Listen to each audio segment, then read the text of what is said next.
Hello. Sorry, I was just preparing a little coffee, but now I'm all set.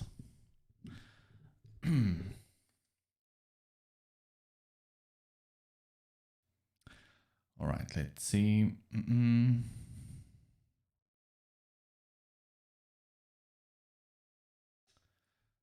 Let's do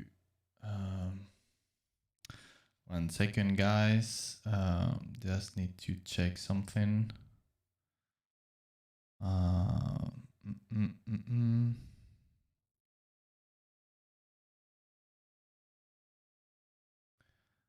It's supposed to be working like this. Okay, I'm just checking the sound.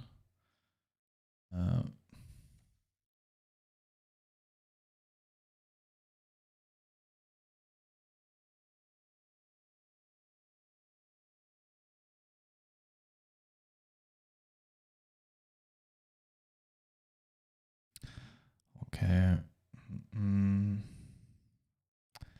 Let's see here and here.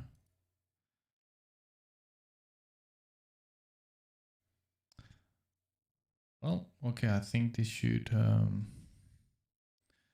it should work, because if I add here, yeah, that's okay. All right, well, I think I'm all set. Sorry, just completely unfocused with technical things.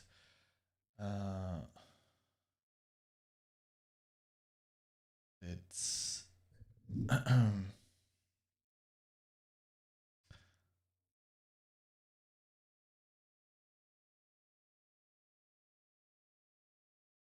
let's add some fire.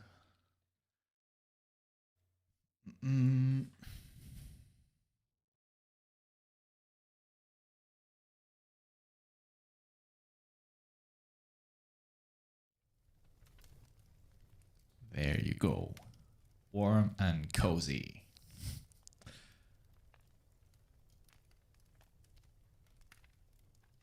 And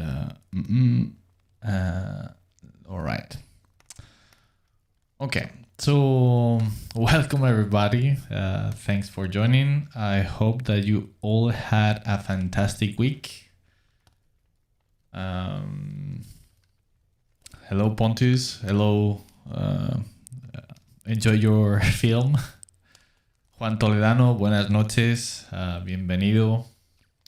Peter, hello. How are you doing? Cantabrian.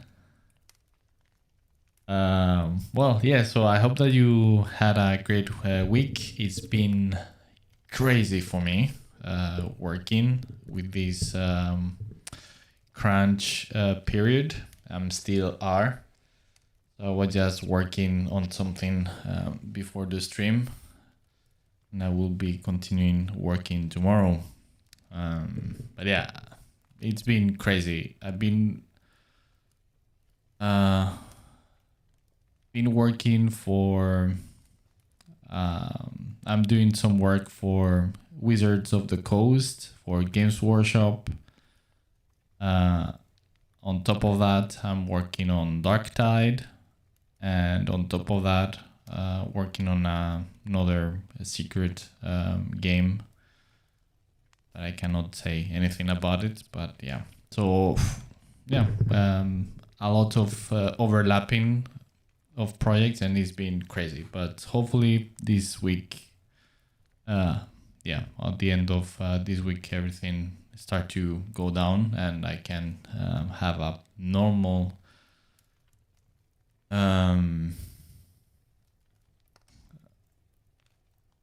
amount of work. So yes.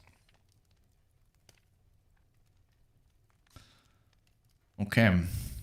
Yeah, and because of that, I haven't been able to do any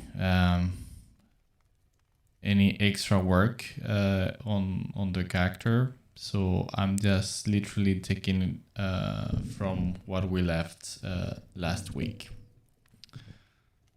So yeah, we'll see.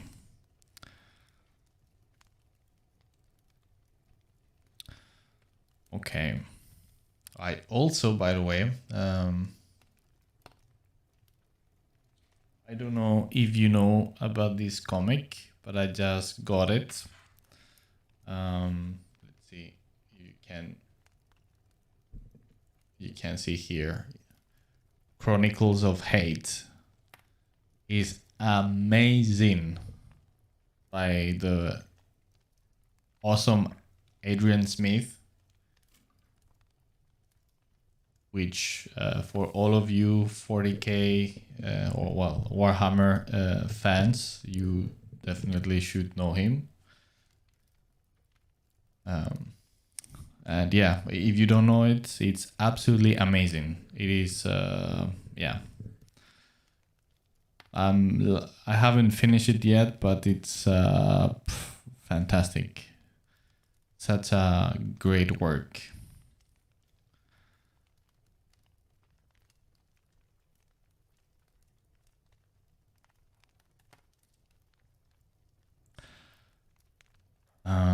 Let's see. Okay. It reminds me to another comic that probably you don't know about it because it's yeah, it's a comic from an Uruguayan artist called Brekia, old school but fantastic drawer about the myths of oh my goodness, how do you say in English? Of Cthulhu. I don't know if you say it like that in English. Yeah, the Lovecraft stuff. So these Chronicles of Hate reminds me a little bit loosely, but because it's everything in black and white, but it's so mood. It has such a awesome mood, and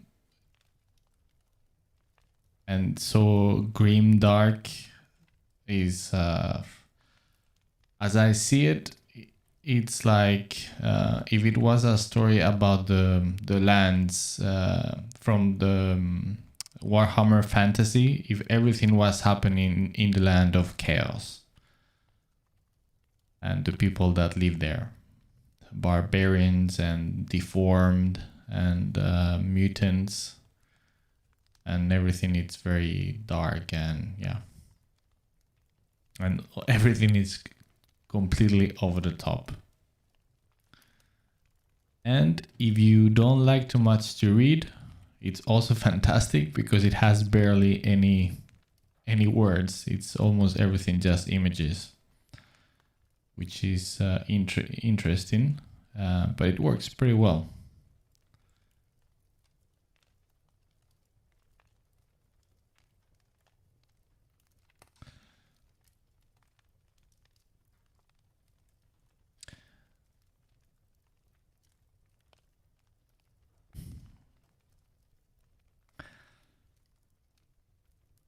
Okay, so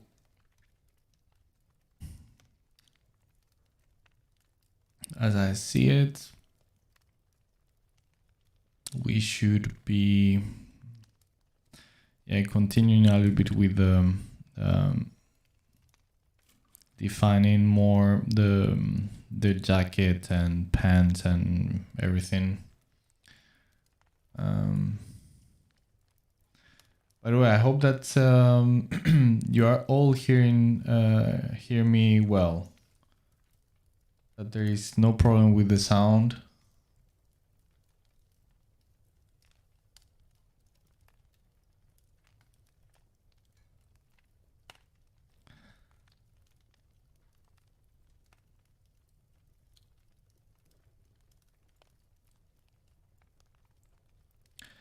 Manuel Bernadas. Yeah, no problem. It's seriously, it's oh my goodness, again this bug with Photoshop. All right, I have to. Okay, sorry guys. Again, gonna change the screen. So I don't show anything because it will show some of the secret stuff and I cannot show that. So just let me the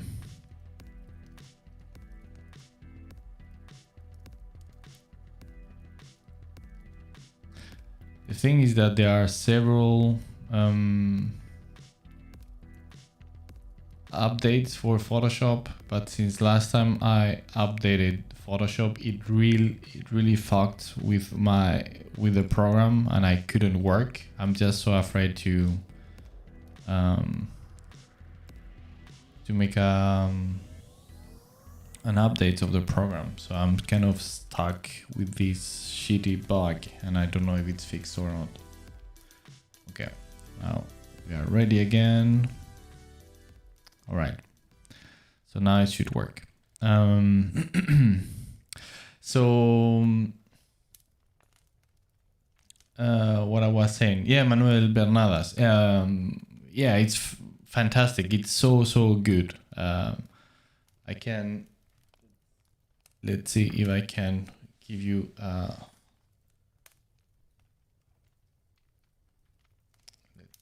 let's see if I can, if I put the micro down, let's see.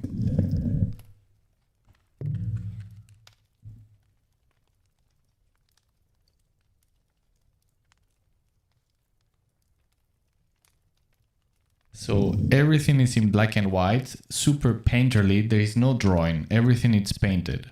So it gives this very painterly feel to it.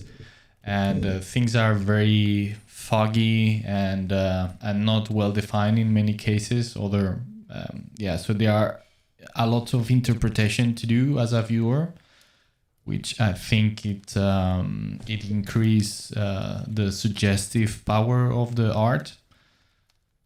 And yeah, it's awesome. It's with all the goodness of Adrian Smith designs, with everything super over the top. I mean, just imagine Chaos Warriors just hanging around. That's kind of what it is about. It is not, but I mean, it looks like. And yeah, it's awesome. I mean, there are some vignettes which are mind-blowing. I mean, I started taking a look yesterday and immediately I'm just getting so much inspiration of, oh damn, I would like to do this or that, or like that's the things that I enjoy the most when looking at other people art that I really admired. Is like it's just such a boost of inspiration and ideas, and yeah. So I cannot recommend it enough. If you don't know about this comic and you like dark fantasy, you absolutely should take a look.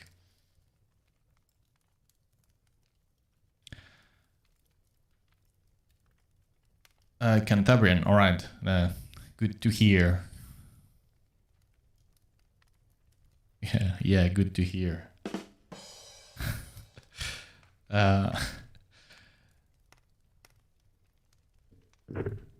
And creative, how do you get to your level, like to the point of painting from imagination? Well, there is only one way, and is painting and practicing and yeah, working a lot. So it's a lot of work and patience and time. And I don't I mean, and if you are referring to me regarding the thing about painting from imagination, I don't work that much from imagination. I use a lot of references, as you can see here. But yeah, both ways, it's the secret sauce. The magic happens by just painting a lot, studying, practicing, and a lot of time. even if you do things in the correct way, still it's gonna take time because it's a long process. And I definitely don't see myself like where I would like to be. This is actually something interesting and to the point. I'm confident to say that at this right moment, during these two last weeks, I'm going through how could you say a transition phase where I'm completely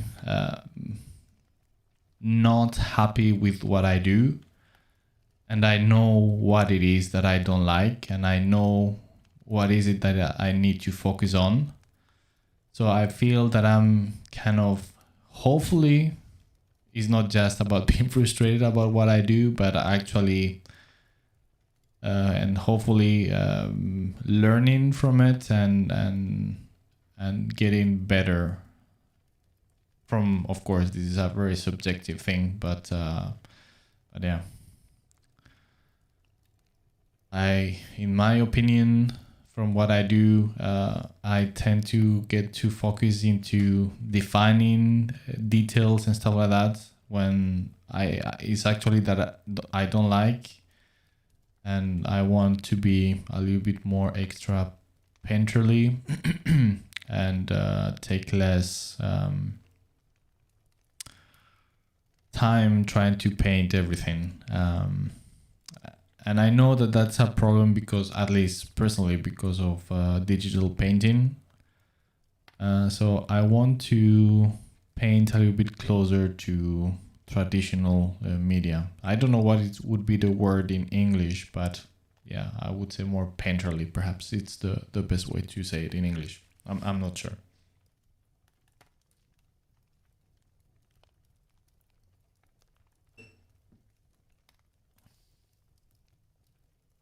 Richard, I think I recognize you from Facebook,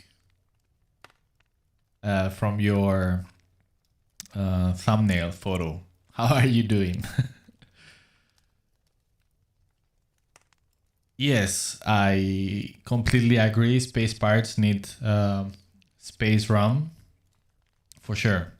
But since it seems that I'm not sure, maybe you were lurking in other streams, but this Mister here is no Space Pirates, but Interrogator Gideon Ravenor from the Eisenhorn novels from 40k, before the accident.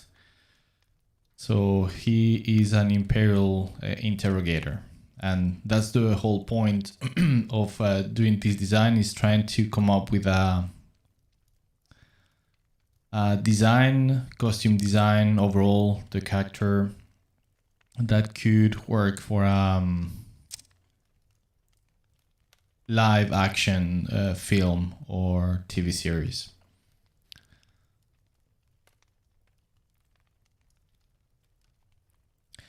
Manuel, regarding the Chronicles of Hades, yes, totally. You are nailing it. Exactly. It totally looks like Warhammer, but it is not.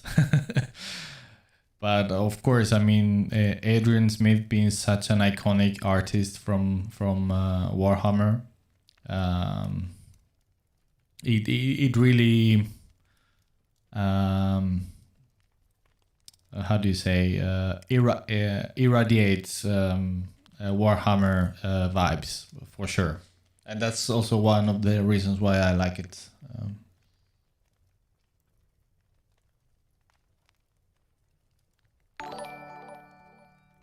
Hello, thank you for the like.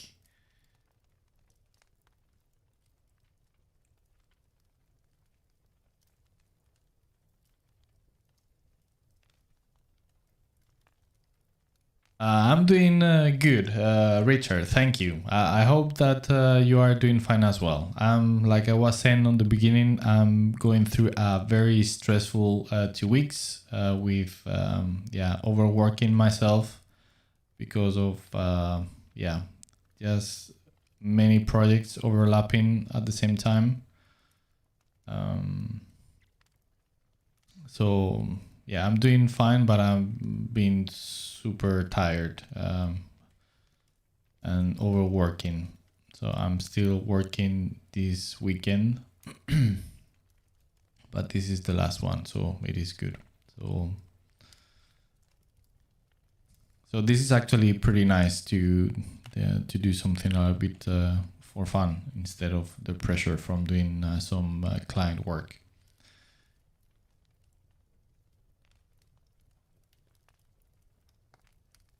Even if it's super fun projects, yeah,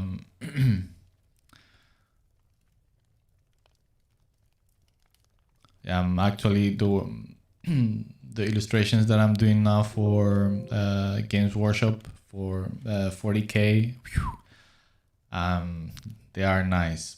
I mean, not the well, how can I say this?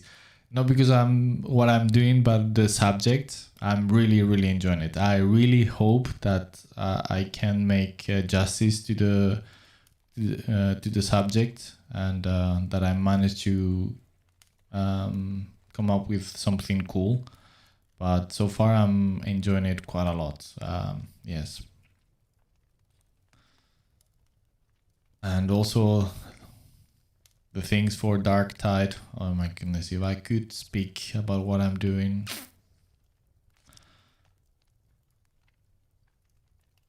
There you go. Now start to lag again.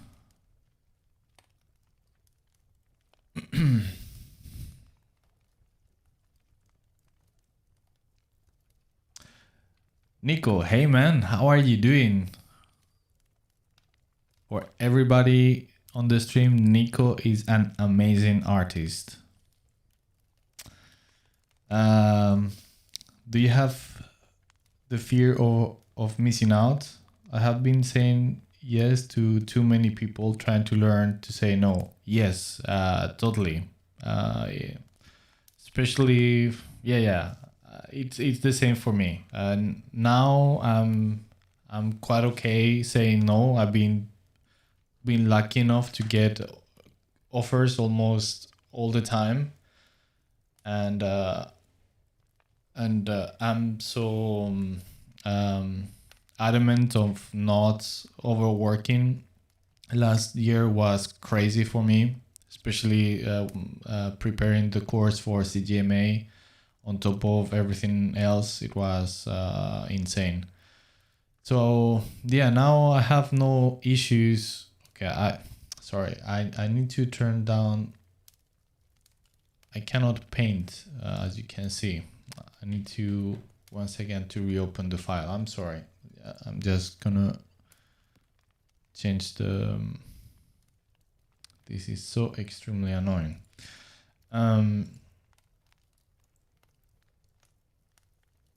So I was saying that, yeah, so it is the same for me. Even though now I feel more okay.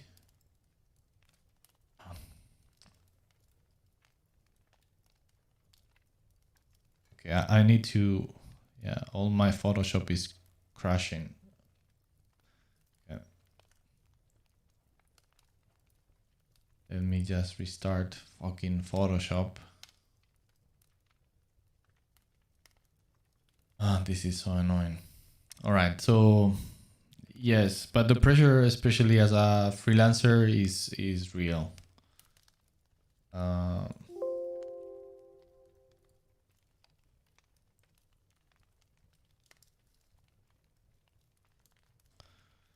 Okay.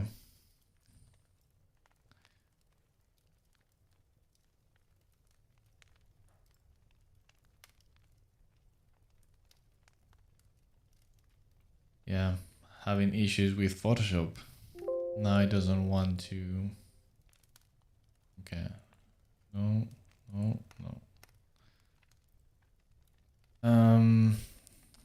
Same. Let's see. Let's open it again. So yeah, sorry, let's focus again. So yeah, I've been struggling for some time now with that. This time it's been purposely planned, so I knew it was going to be like that, and only for 2 weeks, for reasons that I'm not going to go into.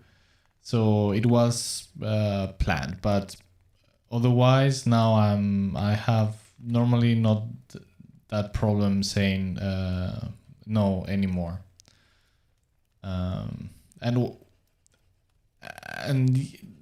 yes, as I was saying, the pressure is certain, man. But what I have learned from experience is that at the end, the most important thing is to know. Of course, I'm talking personally. That even in those cases where it feels like you are missing out something, if that's good, if taking that project is what it's gonna mean is to be overworked, burned, and crunching all the time, it's not worth it. And it's better to say no and say thanks and probably and maintain the contact, and probably and hopefully you will get another opportunity later on. Because also what it can happen is that by taking too much work, at the end the quality suffers as well, because you cannot focus as much time and energy as you could, because you have to work in so many things. So yes, at the end, in my experience, I feel like there is enough work, and yeah. So in very, very rare occasions, as it has happened now, for example, that I had to say yes. Normally, it's better to say no. It's not worth it to get overworked. Okay, now we are set. There you go. No, sorry. I need to open the... sorry, again. That was quite a tease.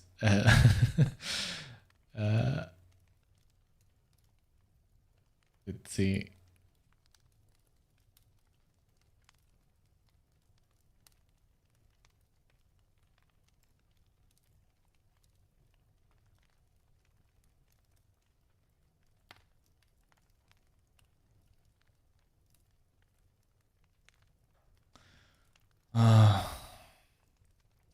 I have quite a complicated set here for the stream, because since I want to record the process, it makes it a little bit extra complicated. Okay, so now we are set. Okay, there you go. Okay. Yes, we did it. Yes. Sorry. Okay. And I have missing out all the chat. Sorry. Yeah, Nico. Yeah, man, super nice to have you here. Dave, no, you are not late. Not at all. You haven't missed anything, really. I've been just mainly struggling with the program and having to restart many times. So yeah, no problem. Juan Toledano, yeah, that blink sound, yeah, it's my companion. Constant companion. I don't know why I'm doing with the keyboard, but it's extremely annoying. I hate it. Dave, what is the issue? I don't know. It's a bug with Photoshop that it just freeze. And yeah, I need to close and open the file. And sometimes even the whole program just crash. So yes. So it's not a complicated thing, but yeah, I don't know about any workaround so far. Hampus, not at the moment. I have been a huge player of 40k, since some years ago. I mean, since I was 10 years old, and very, very hardcore player. Very hardcore. I mean, when normally I talk that I'm a 40k fan with capital letters is because I was into playing like very hardcore, like competing in official competitions and stuff like that. So I was into playing the game, into painting, like and making modding and stuff like that. Even before it was so in vogue as it is now, I was into everything related with art, of course. So I've been just a fan of all the aspects of the hobby, like big time. Let's see. Wait a second. I'm gonna show you the proof.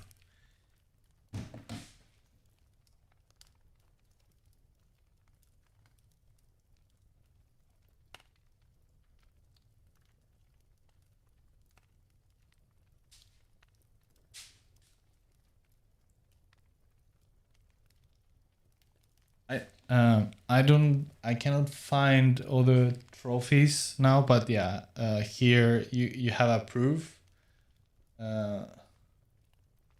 This is from an official Games Workshop tournament. So this is one of the tournaments that I won playing. Like I think it was, now it's 9th edition, so I think it was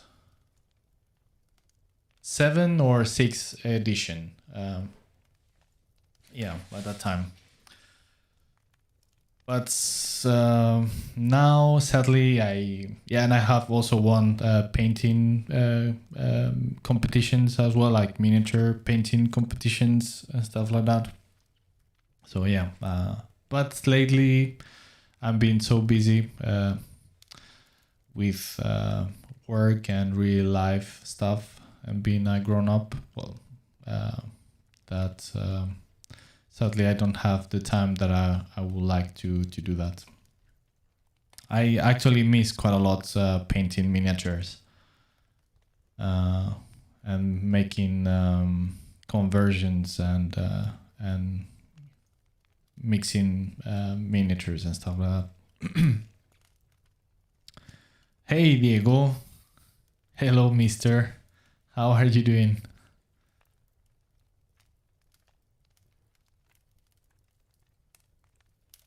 But yeah, I have another trophy of these. Like, I don't know if they're still doing the same, the Rogue Trader tournaments.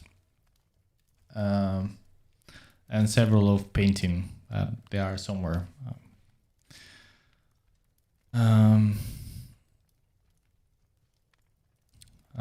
The latest project that I had at hands with miniatures was I was making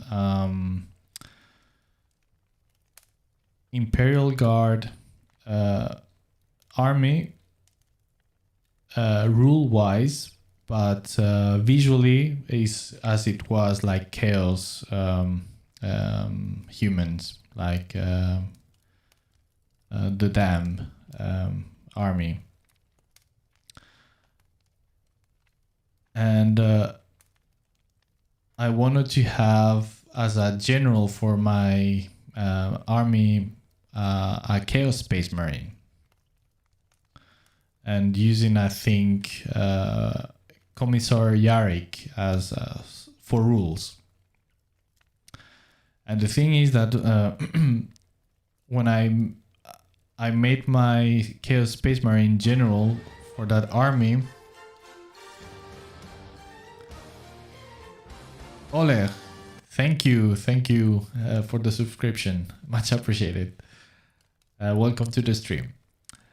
So the problem with that Chaos Space Marine in general was that the scale of the Chaos of the Space Marines on the tabletop and the normal humans were the same. This was many years ago, way before all the Primaris Marines came. So I decided to redo my Chaos Chaos Space Marine General, so it could be standing next to the normal humans with the correct scale. So I had to use a Terminator armor and just made. I will show it someday. It actually looked pretty cool. I'm pretty satisfied with it. So yes, I was having so much fun doing conversions for this Chaos Imperial Guard army.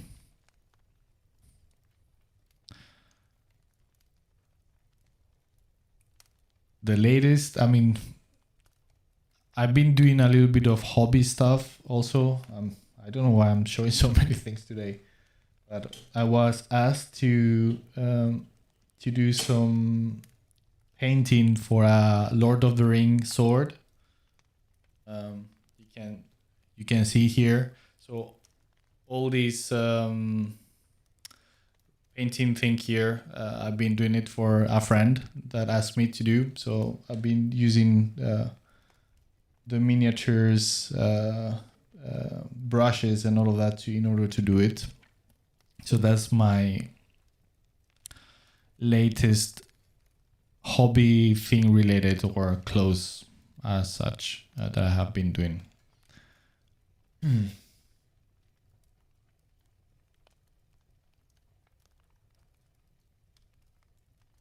Cantabrian. I could actually sing some litany for the machine spirit. It could help because it's been a bitch. So yeah, yeah. Praise the Omnisaya. Yes. Dislocate design. Good evening. Yes, yeah, there you go. Yeah, it could definitely help.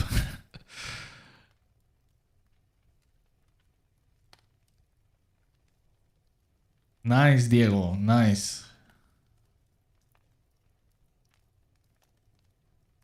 But I mean, you shouldn't be working during the weekend, right?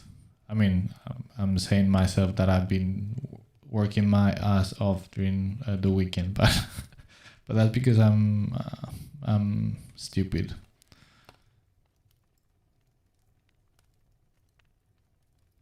Are you working on something cool, Diego?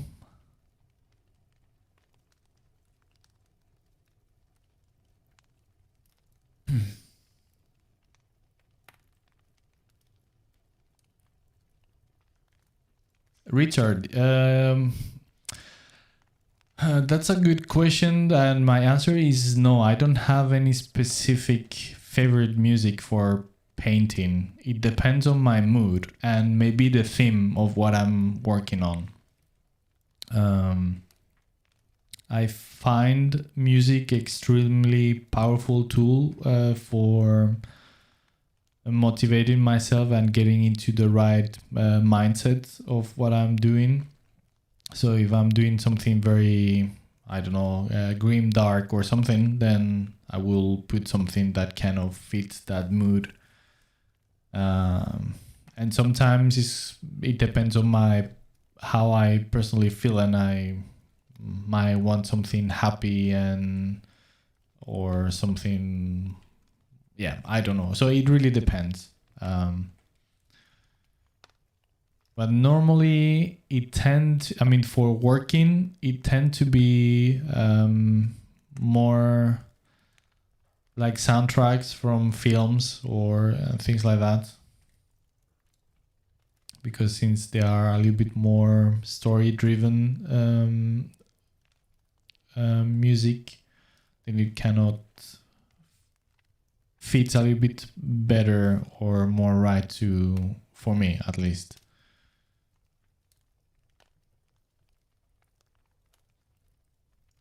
Do you, I don't know how do you do, guys? Do you like to listen to some specific music when you work? Because I'm myself, I'm all over the place. I mean, sometimes it has even nothing to do with what I might be working. As I said, it's just how I feel personally, my state of mind. Okay, now I remember that one of the things that we wanted to do was to add certain elements that brings a little of science fiction into the design, because at the moment it feels a little bit too retro.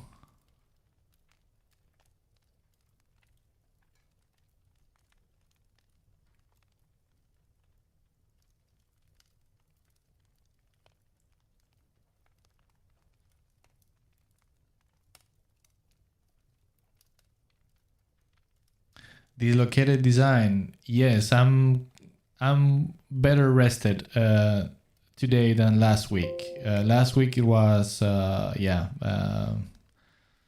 it was hard, but yesterday I actually slept quite a lot to recover some energies, and I managed to take off some of the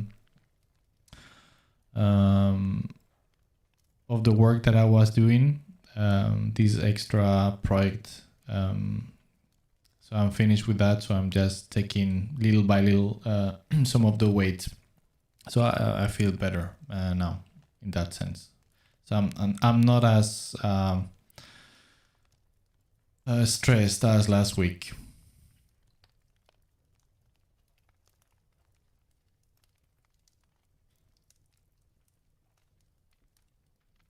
Jaime Dávila, welcome. Muy buenas. Welcome to the stream.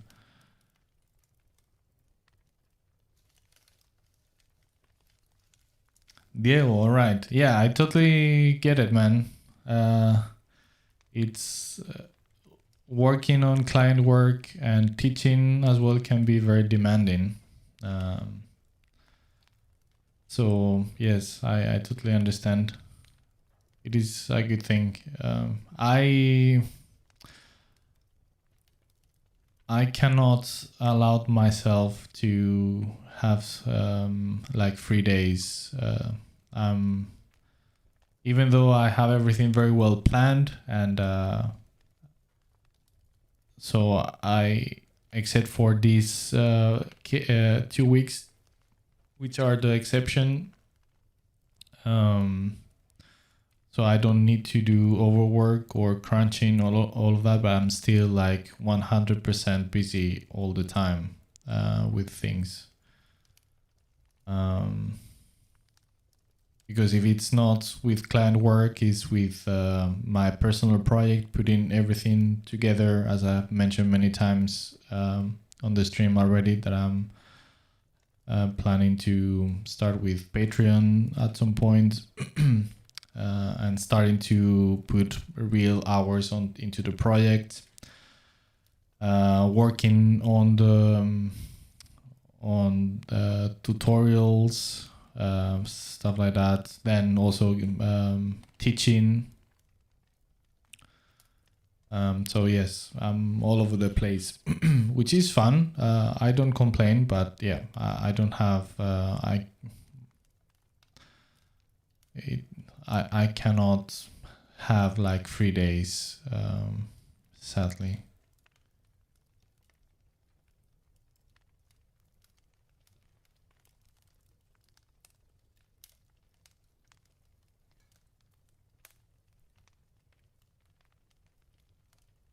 Hampus, yes. That's one of the things that I really enjoyed when organizing and building my armies. Is like, not only I think even though I was extremely competitive game-wise, as I said, I was playing for winning tournaments. So I was extremely competitive. But at the same time, I was completely against building, I don't know the terms in English because all of this was in Spain. But I was completely against building armies that didn't fell true to the lore of the army. So I was always trying to build my armies in a very competitive way, but also that felt right to the race. So and always try to build a story behind. So when painting and making the mods on the miniatures, everything had a story and with special characters and everything. So I really, put a lot of time into that. It's so great fun. So I really miss that part.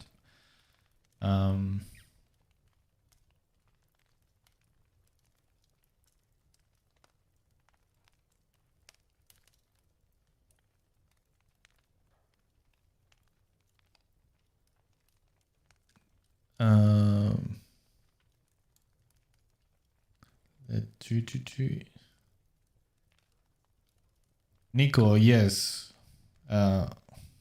Yeah, I mean, guys, I totally agree. Music, it's such a powerful hack for the mind, for doing all type of activities, like training, for example.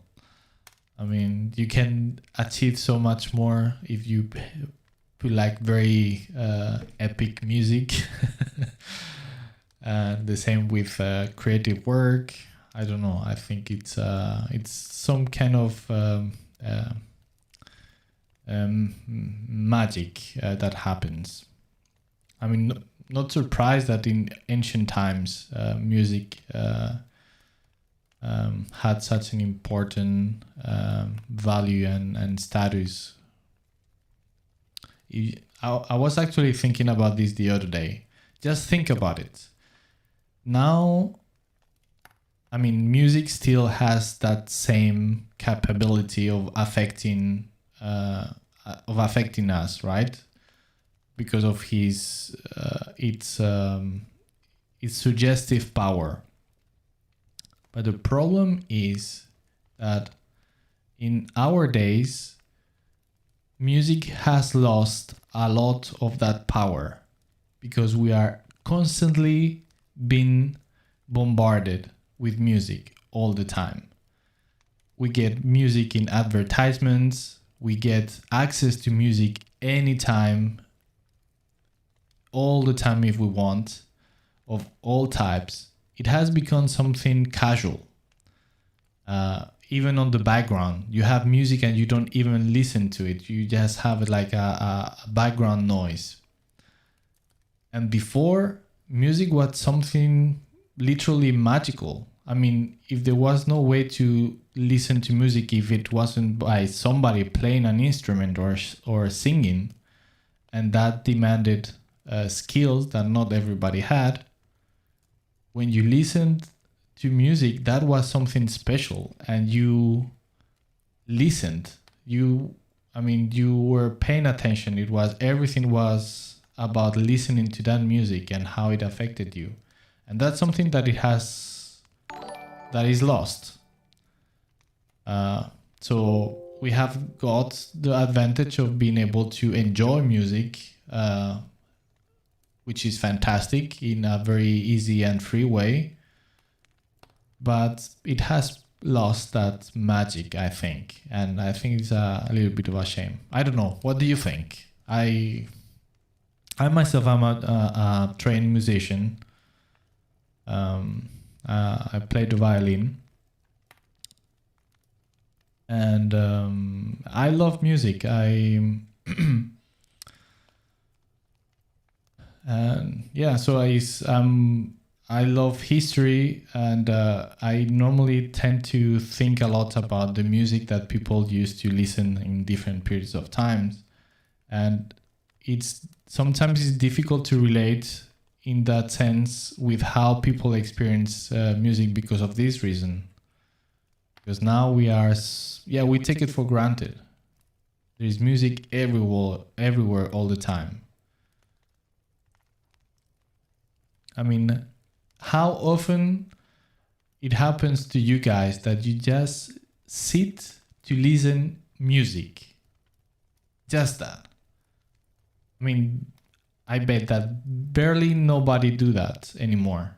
I mean, of course, there's going to be plenty of people doing it, but still, I mean, you normally are doing something else and you put music. So it's something that it's on the background, or like we're talking like, for working or for training or for reading or something, but just you don't do anything else than just listening, focusing with all your senses into the music. It's pretty rare.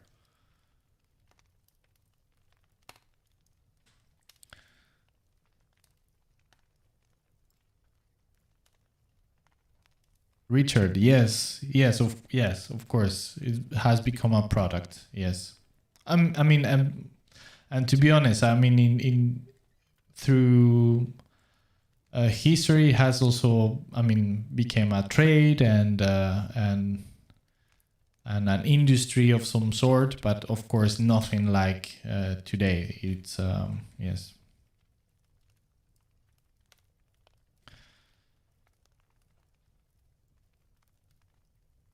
So yeah, I mean, I said at least myself, been all my life playing music and having such a close relation with the world of music and all of that. I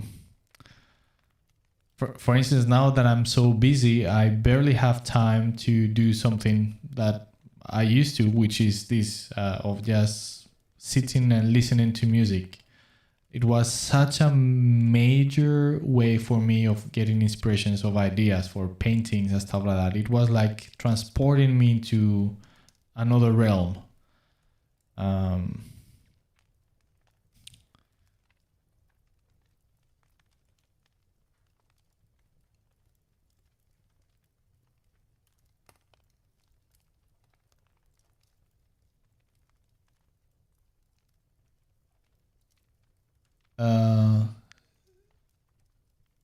CHK Studio, yeah. Another thing that I love to do, again, talking or relating all of this with loving history, is actually if I'm reading something about some specific period of time, which we can hear music from that time, of course, if we are about Egypt or Assyrians, then yeah, good luck with listening to something from that period. But yeah, then I really enjoy listening to music of the time because it makes you travel to that time, and I feel this magical connection, right? Is you are managing, I mean, of assuming that it is played correctly to the way they used to play that type of music and all of that's on the right style and techniques, blah blah blah blah blah. That you are actually listening to music that was listened by people hundreds of years ago. You have that connection. It's a little bit like words or written words, right? So you establish some kind of connection through time. And I don't know. I think it's awesome.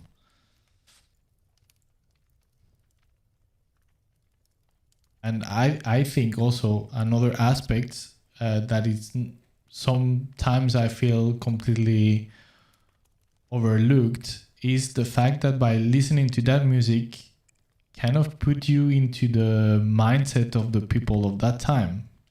because you are listening to the fashion, the things that a happy tune from that period of time represent what was happy for them, right?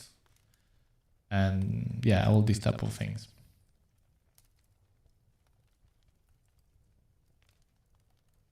Diego, you play the violin too. Nice. Nice. Well, we have many things in common, man. Because I also remember, I don't remember when, but I remember you mentioned at some point that you like to dance, and I do as well. I love to dance.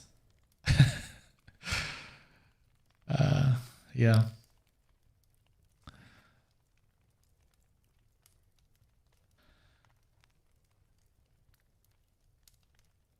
Juan Toledano, yeah, there you go. Yes. I mean, the thing is also we get so busy as well, right? So I'm not judging at all. I'm just it's just our thoughts of the times that we live in, where we're kind of losing that connection to music, that it has lost that power, that magical power. Now it's one more thing of everything that we are bombarded and that we take for granted. I mean, just think about the myth of Orpheus. I think that's the name in English. The Greek myth. Everything is that he, thanks to his skills with music, he managed to enter hell and take back his dead wife. It's just thanks to the magic and power of music.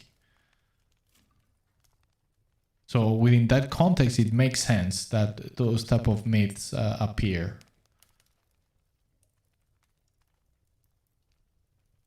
If you all your life you live as a shepherd on the mountains, you don't hear anything else than the sounds of nature and other people around you, but yeah, nothing else. And then in a very rare occasion, you go to the city or some weird and rare guy or gal come by your village, and it's actually a musician and sings.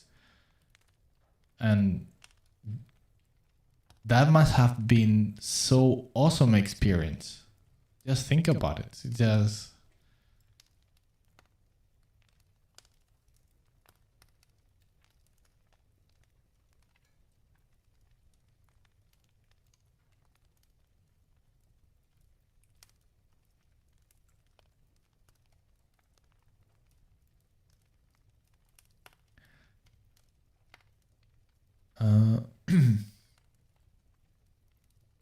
Nico, yes, of course.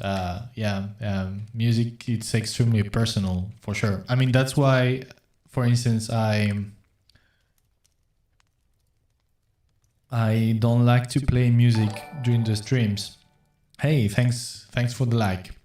I don't like to play music on the stream because I hate when people play music on their streams, unless because I might not feel on the mood for listening to any music or that type of music. I might get lucky and the music that they are listening at that point is exactly tuned to how I feel. But of course that's a lottery. So it can be it is very personal, and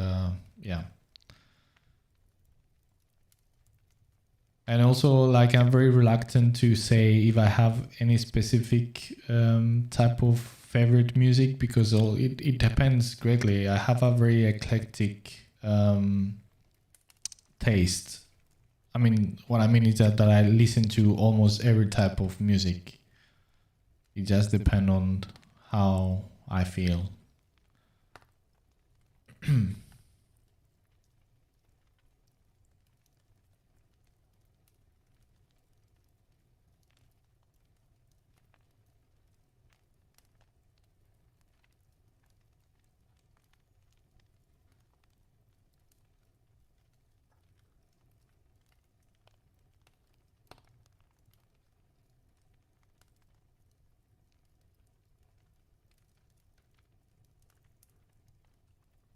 Diego, yes, about words, yes. Yeah, it is insane. It's again, it's the same as with music. It's you kind of establish that connection through time, which, if you think about it, it's insane. You are reading the thoughts of somebody that died thousands of years ago. Yeah.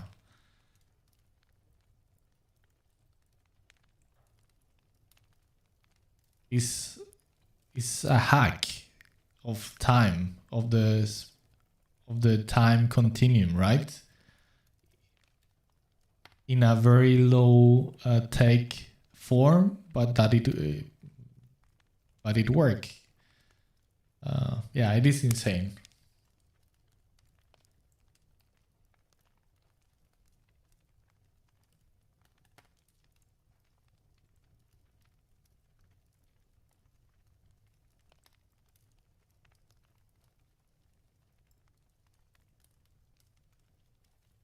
Richard, yes, of course. I know about all of that. Yes. But for instance, I mean, the difference in terms with, you mentioned Jordi Savall, for instance, is like, yeah, there is a lot of work of trying to come up with exactly their way of playing. And if we are talking about music from the 16th century, for example, or the 17th century, then it's pretty easy that they manage to be very accurate because there are treaties, like, I don't know, Marin de Marais, right? With Jordi Savall and the I don't know the name in English of the instrument, viola de gamba in Spanish, but yeah. But when it comes to Sumerian, Egyptian, and Greek pieces, we cannot have any certainty. It's more experiments and trying to. I mean, it just we cannot know for certain, which makes it also exciting because of the mystery, right? So, but yeah, it's, well, I think all this subject is fascinating. I love it.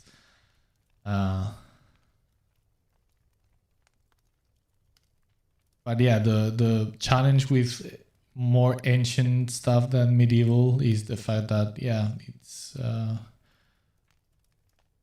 there is nothing really has survived that gives us a clear path and clues.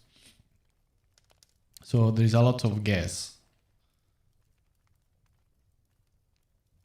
At least that's what I studied when I was at the conservatory. Maybe they have done a major discovery on that ground, but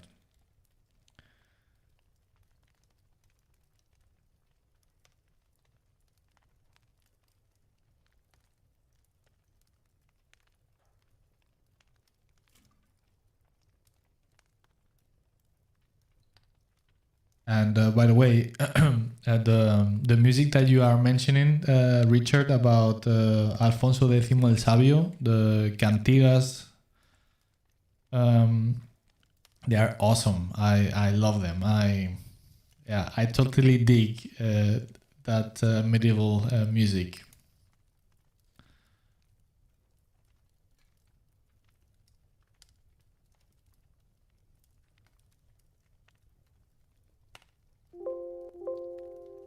the things I'm focusing so much on talking to you guys that I'm barely doing anything with the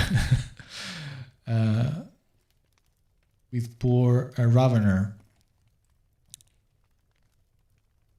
I'm just like playing around but not doing anything really.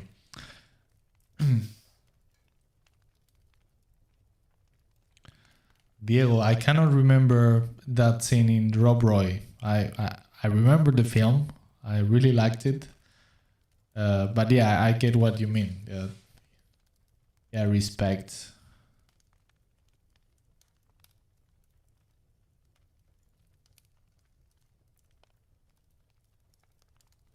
Jaime Davila, I'm curious about the references of Alatriste and Tercio soldiers chosen for this project. Could you tell us why you made that choice and what elements are you going to integrate in Ravenor's design? All right, yeah, sure.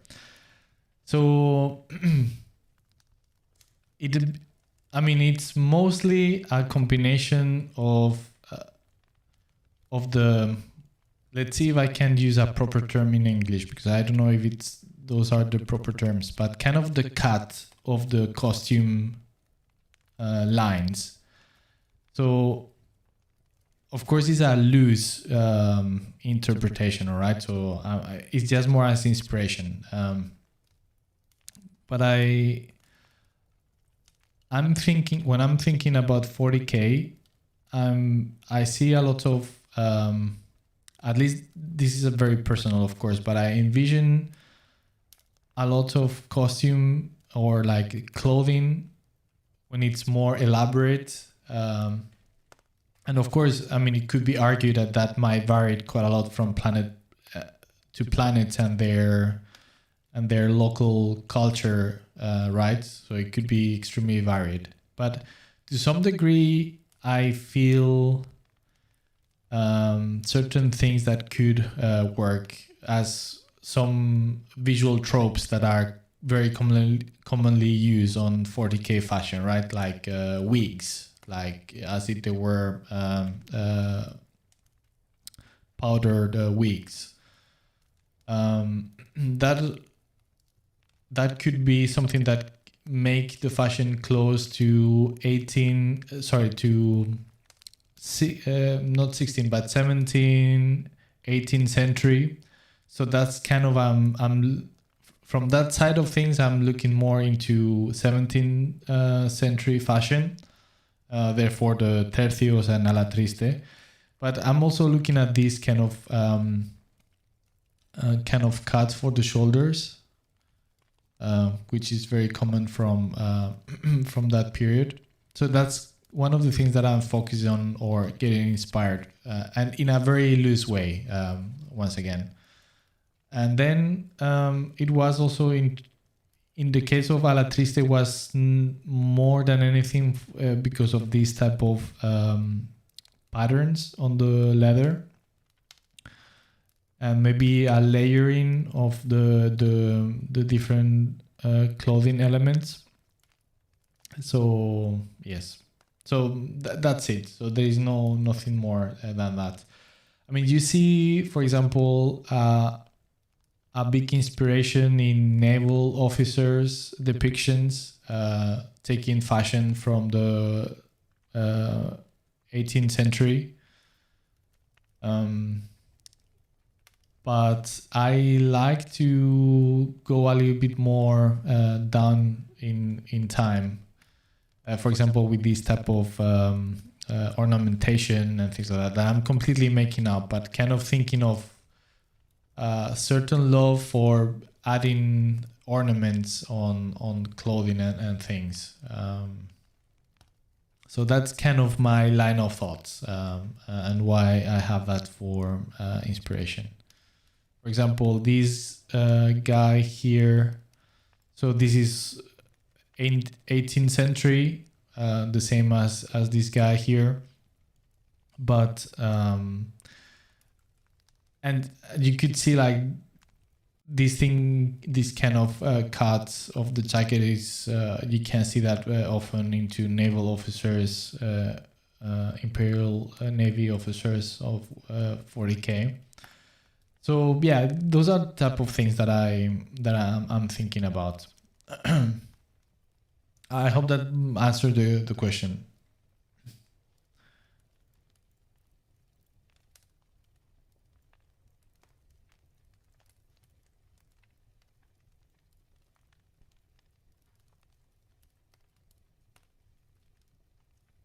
Dislocated design, nice. I haven't read Paria, neither Penitent, and I'm waiting for an audiobook version because I don't have much time these days lately for actual reading, and the little that I have is for studying for my project, which, by the way, talking about costumes of 16 and 17th century, this is one of the things that I talked about a lot to my students, about the importance of making research and studying before you even start to paint and draw. So all of these I'm studying and looking at. So I don't have. So all of these are 17th century military and clothing design. So I'm looking at that for my personal project. And yeah, so I don't have time for reading. So I'm really hoping that they will put available soon a version for audiobook for Paria and Penitent, because yeah, I cannot wait. Dan Abnett is one of my, well, not one. He's my absolute favorite 40K author. And I'm sure that these books are going to be fantastic, especially since he wrote them after Eisenhorn and Ravenor, and so he has more experience and had time to evolve a little bit and make things a little bit more even better. So yeah, jealous.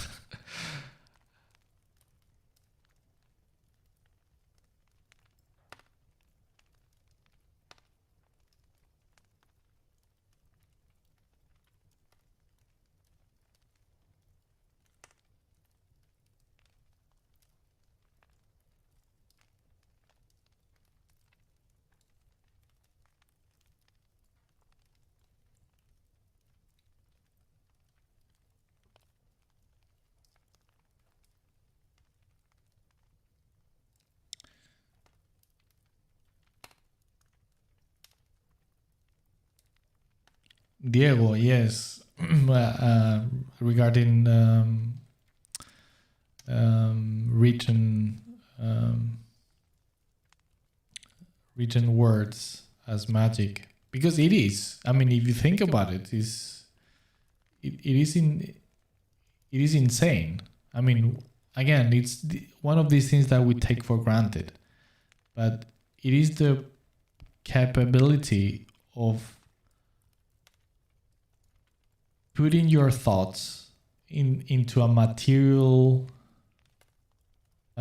medium that can transport your thoughts through time, and in that way communicate your thoughts to somebody that will live thousands of years potentially into the future. I mean, like, right?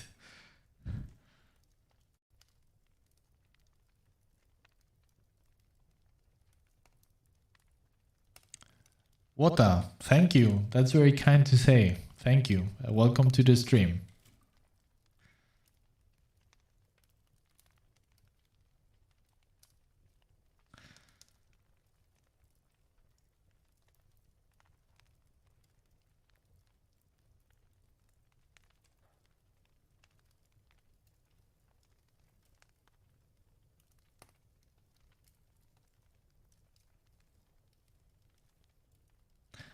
And now, I mean, it's obviously fantastic, the fact that there is more and more, it becomes the rarity that somebody cannot write or read. But when that was the rare thing, that was somebody able to write and read, then of course it was even more of a magical thing than it is now.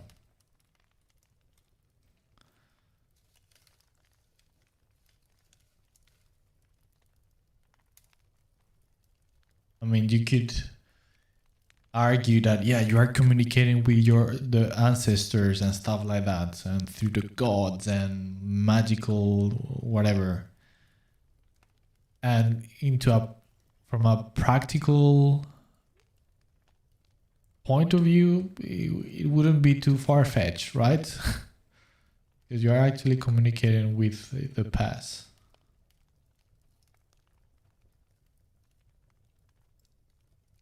Lord Joy, bless you. Well, bless you back. And I hope that you mean the emperor who sits in Terra, of course.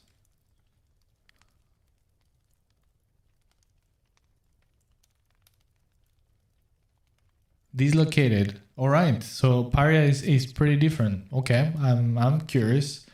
So far, I mean, that's why I say that I'm a huge fan of Dan Amdet, is that there is not a single book that I haven't read of his that I haven't absolutely loved.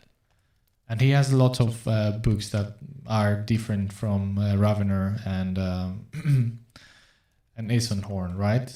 And I have all of them. I have liked them a lot. And I think I mentioned that in other streams, but the aspect that I enjoy the most of his writing is his capability of making everything very relatable. Makes everything described and explained in a way that makes completely sense. And it's something that feels true, even if it's like over the top science fiction as Warhammer 40k.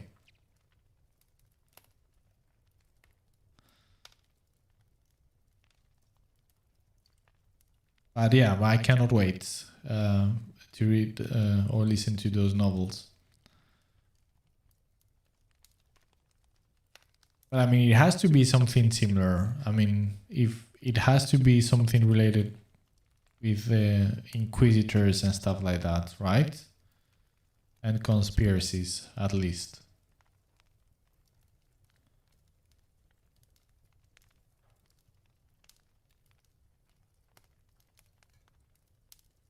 Yeah, please, no spoilers.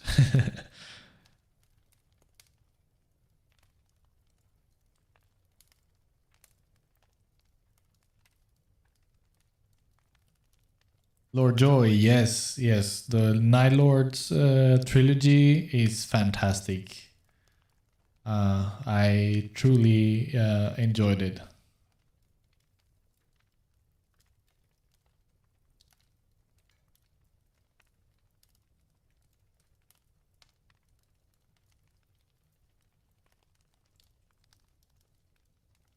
But that's from Aaron Dembski, right? And by the way, Richard, I don't know if you are still here, but are you into? Are you a musician yourself? Because what you mentioned, it's not that common that people talk about those things that you mentioned, that are into the know.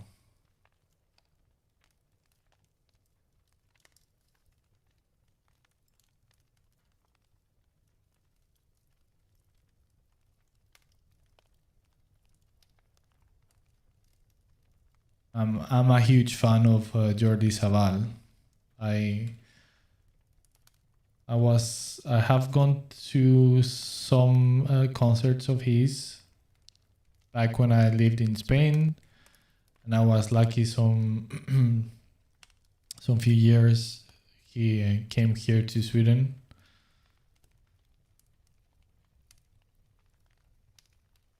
And yeah, he's such an awesome artist and researcher.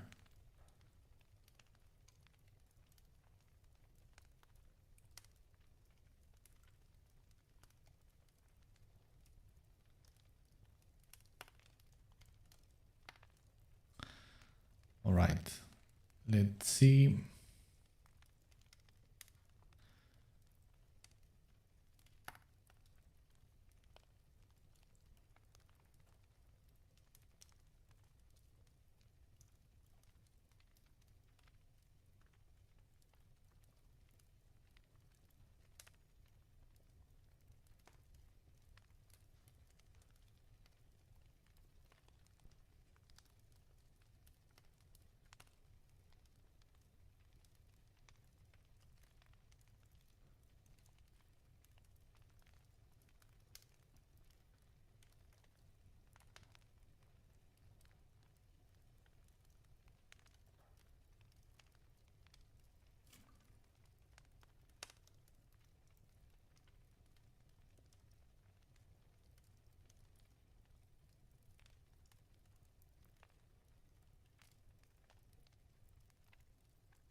Richard, all right, okay, I see. But yeah, like I was saying, it's not so often that people talk about ancient music, and yeah, so it was super cool to see that you are into that.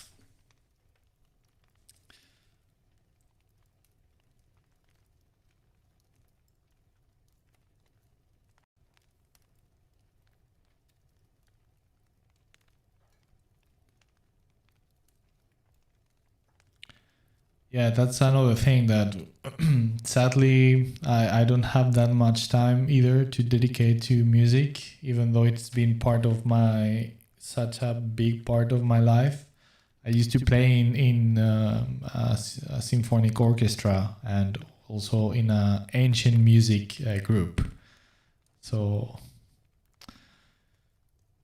but since I moved to Sweden, I haven't been able to spend too much time with music, sadly.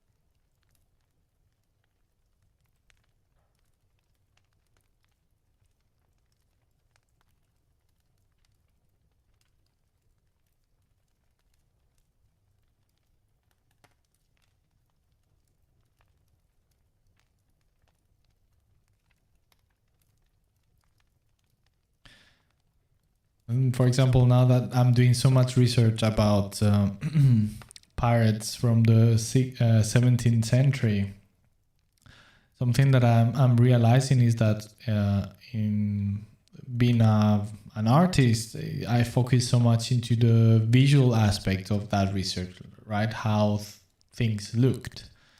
But when listening to music from that period of time, it offers another type of window to kind of get into the psyche of the people of that time. That is different from just visual input, and I find it very insightful, even though it's a little bit more abstract, obviously.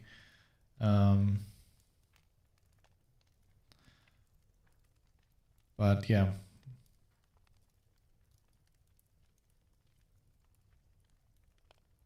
Which actually, talking about Jordi Sabal, it's pretty much the same period of time.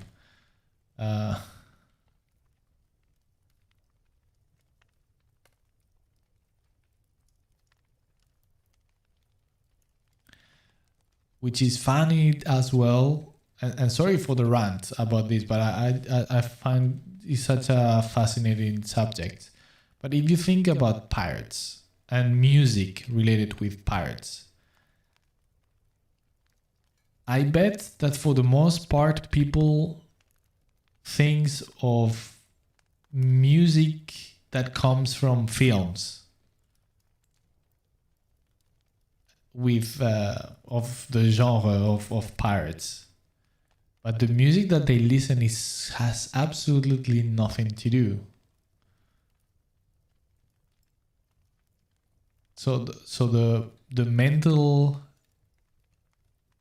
I was going to say image, but the mental sound of that period of time that we get from pop culture nowadays is so far from the music that they actually listen to.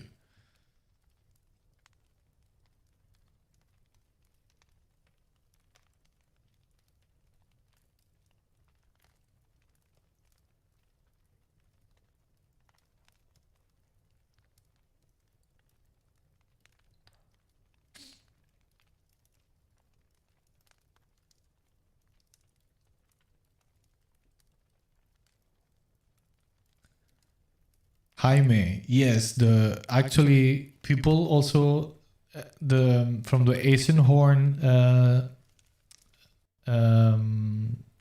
novels, people mostly know about the trilogy of the the three main books, but like you are mentioning, there are some short stories that are fantastic, and I think, in my opinion, much even better. If the novels are amazing, the short stories are even better. So, yeah.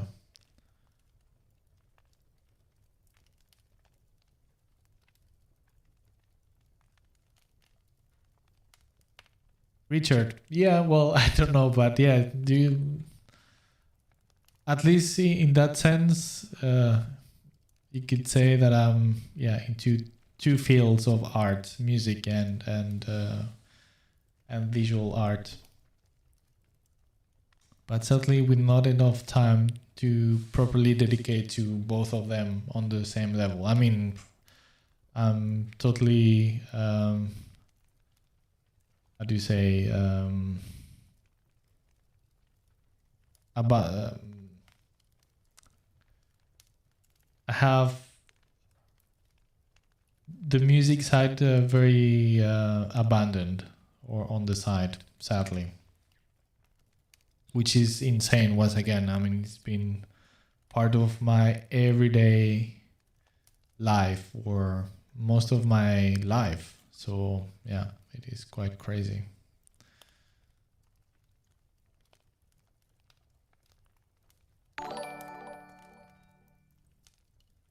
Dislocated design, yeah, magos, yes, that's I think that's the recollection of all the short stories.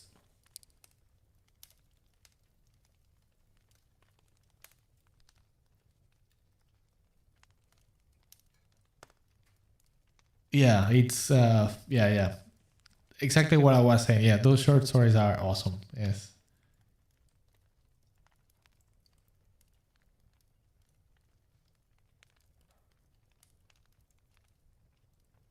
Richard, the shants or shanties, sea shanties. I'm not sure.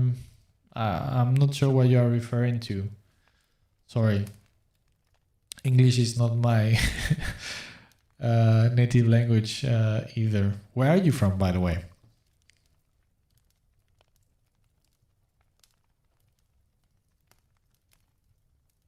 Gathering Wolves. Hello, how are you doing? Welcome. Well, this is not class. This is just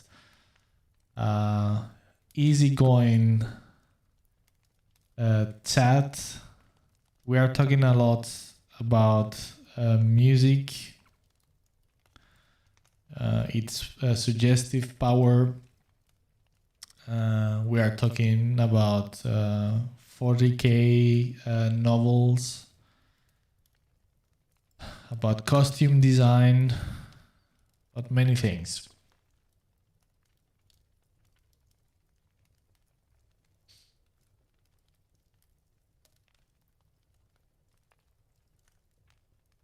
Dislocated. A sea shanty is a pirate song. Okay. Didn't know, but this is a English thing, I'm guessing, or?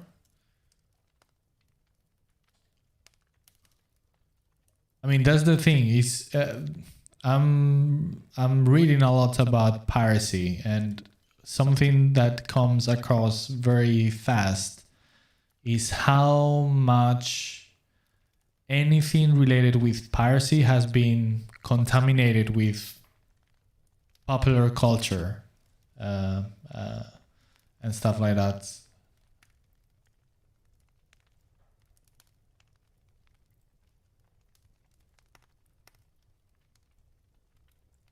Richard, all right, I will. You are from Czech Republic. Nice, nice.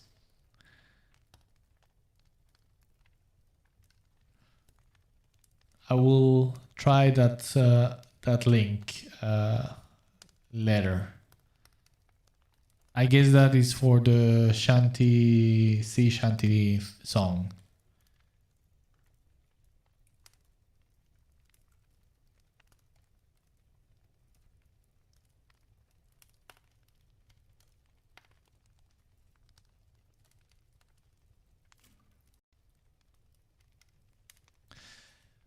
But yeah, about this thing about piracy and how it's contaminated by, or the notion of piracy and the golden age of piracy in the Caribbean, because of course there has been piracy in many other places in other times as well, which is extremely interesting. For example, Pirates of the Caribbean is such a mismatch of many different things. It's like any historical resemblance is close to zero, right?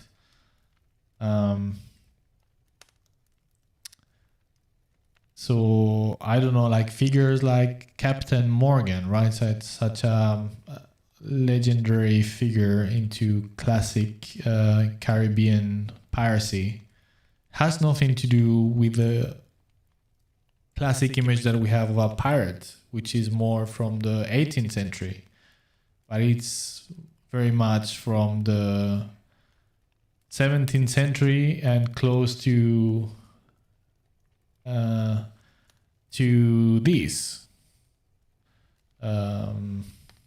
I mean, he actually, if I recall correctly, he fought into the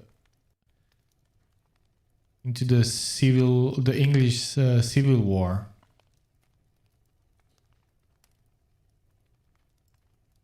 So he would have looked more like this.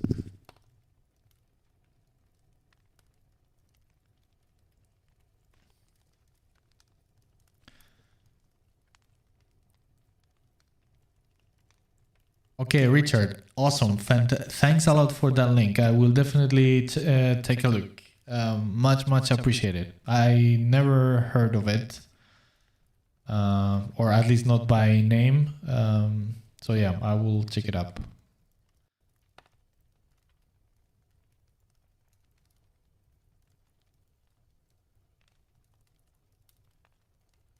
Cantabrian, yeah, totally agree. I mean, the thing with piracy is that, once again, is, for instance, with what is considered a golden age of piracy, in films it tends to just focus, which this is also kind of funny as well, because most of films come from Hollywood or Anglo-Saxon culture heritage, and it feels that everything related with pirates has to do with English speaking. But some of the biggest pirates ever were Dutch or French. And yes, of course, they were English as well. But it just, one part, and then you have during the same period or a little bit earlier, you have in the north of Africa and the Turks. And I mean, yeah, there is so much. But it's very much focused into Anglo-Saxon view of things.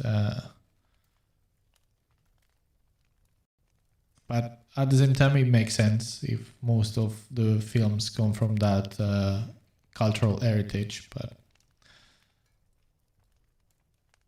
and of course, I mean, even though the Spaniards were the most affected by piracy, but they also use pirates as well. But no, that's never shown in films or, yeah.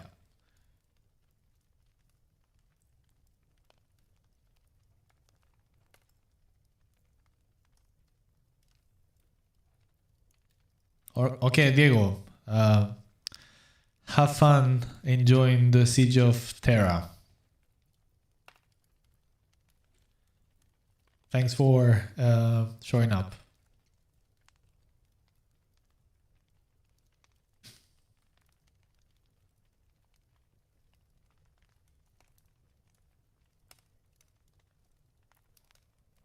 Gathering Wolves. Yes, I will be teaching the same course after the spring term. Yes. Yes. Oh, nice. Well, that's fantastic to hear that you want to join. That is great. So yes, I'm teaching. There is 4 terms during the year. One in during the winter, which is the one happening at this moment, in the spring, then summer and autumn. But yeah, awesome that you are interested on the course.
Dislocated design. Well, yes, the things with armors. But I mean, to be honest, I mean, I totally agree. But to be honest, at the same time, I understand that sometimes with films, they need to go for something else than that historical accuracy, unless they are trying to make an historical film. Which in that case, at least visually speaking, I think that they definitely should be as accurate as possible. About the story or characters, I think they can be a little bit more creative and do, I mean, for dramatic purposes. But visually speaking, yeah.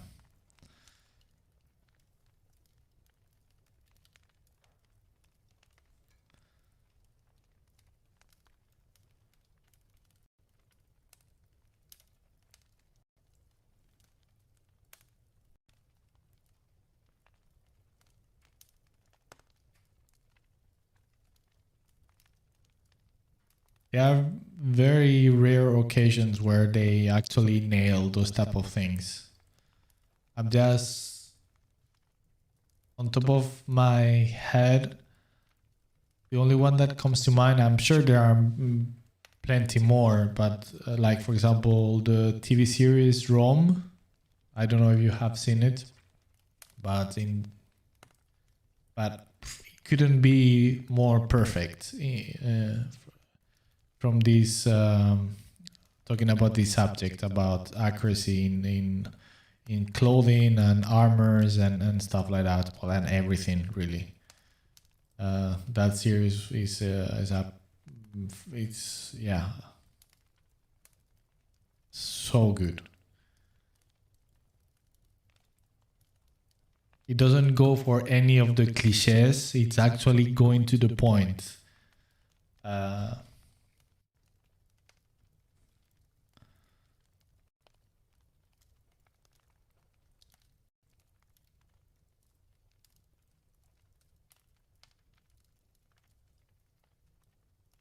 The only thing that I disliked about that series was the cast that they decided for Jules Caesar. I mean, come on. The rest of the cast is on point. They actually look like the actual historical figures, except for Caesar. Yes, I get that the actor, I can't remember his name, is a good actor, but still, come on. Jules Caesar had such a unique physique, and this actor doesn't look at all like Jules Caesar. And I can understand in, I don't know, other historical periods where maybe we don't have an accurate image of how the actual person looked. But in the case of Jules Caesar, we have tons of portraits of him, sculptures, and tons of descriptions of how he looked. So yeah, so to me, that was a shame. It's like such a missed opportunity to actually find somebody that really looked like him. But I mean, just a minor detail. Once again, that series is absolutely brilliant.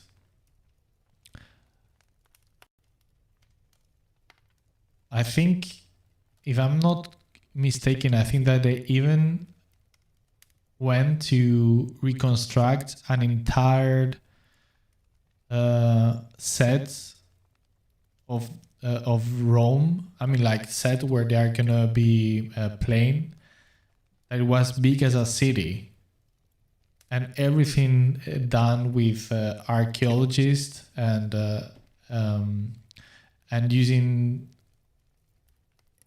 a depiction of how things really were. So that's why by that time it was the most expensive TV series ever done, because of all the budget that went into reconstructing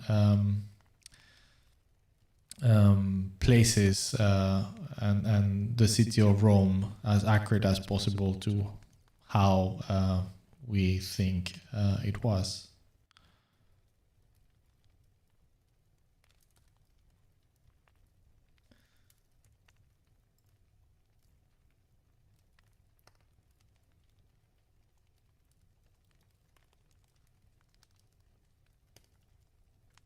Gathering Wolves, really? Well, that's well, I don't know what to say, really, but that's cool.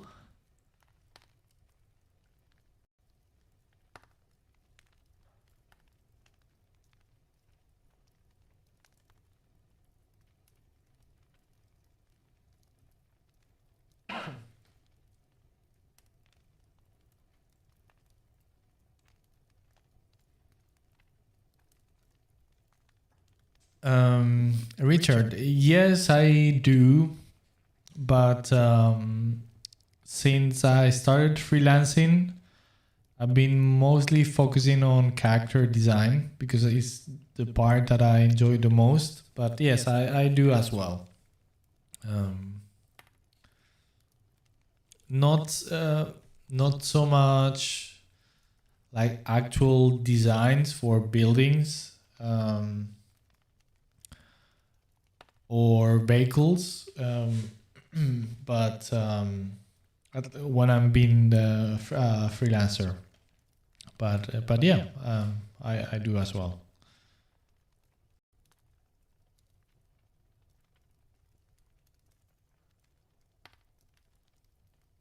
But that's one of these things that if you want to work mostly in one area, that's the thing that you should show the most. And in my case, what I want to work the most with is character design. So therefore, even if I have more stuff that is not character design, I mostly show that. So yes. But yeah, if you look in my art station, I have some few things of vehicles and environments as well.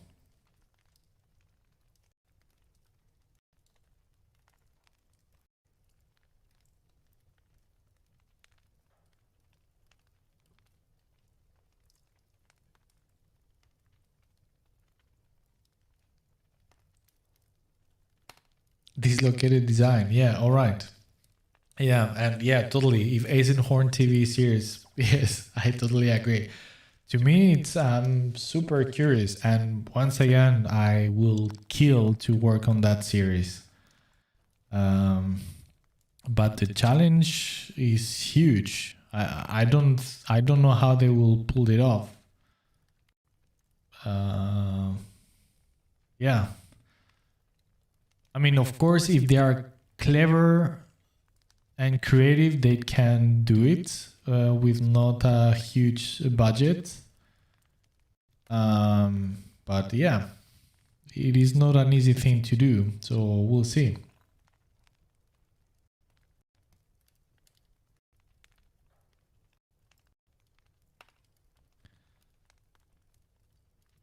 I mean, the 40K IP is not an easy IP to adapt.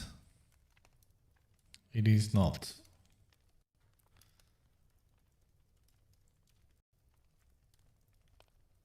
Could be one of the most complicated ones, I think.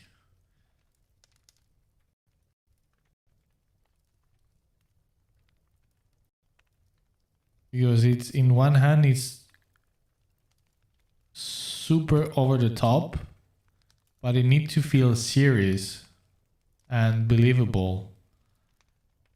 And I mean, if you take video games, for instance, which are adaptations of the of the IP, a great testament to that statement is how many video games have failed to be true to the spirit of 40K, because they just end up. I mean, there is such a thin line between just right and grimdark and so over the top, but in the right way, to feeling cheesy, silly, and even cartoony. And you just need to do it in the proper way. And in so many cases, it falls into that bad side because they really don't get it, how to do it. And I mean, to be honest and fair, because it is not easy. So yeah.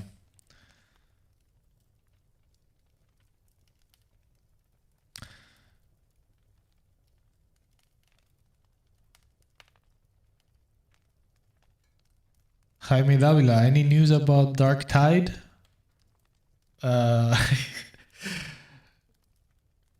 Yes, of course.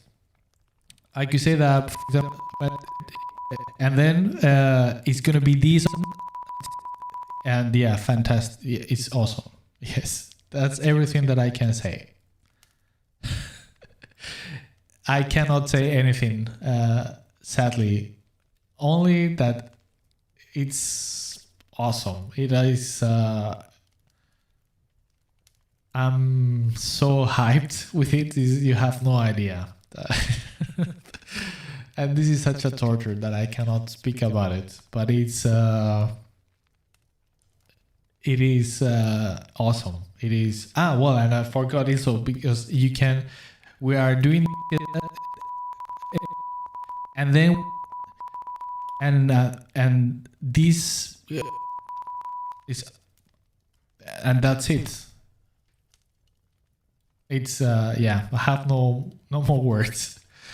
But yeah, no. Sadly, I cannot say anything.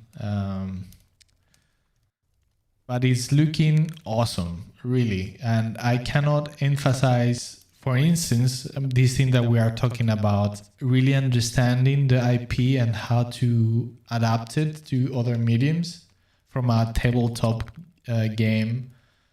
Hopefully now we have the novels that also are a huge source of material to use for adaptations.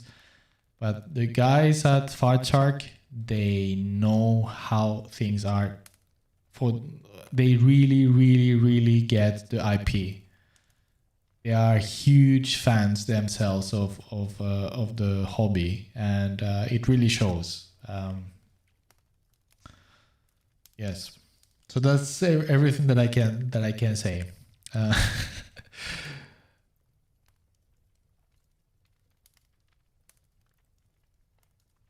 Cantabrian, what actors of today could you see portraying 40k characters? Well, I have my own take for the Eisenhorn series.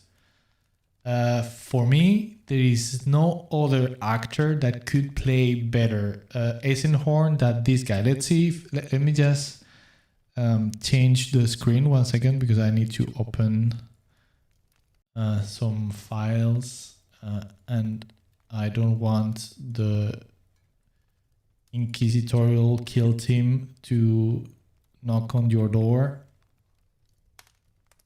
Let's see, where is it?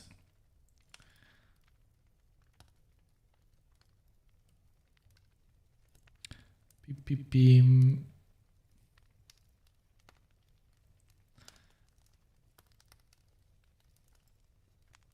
Where are you?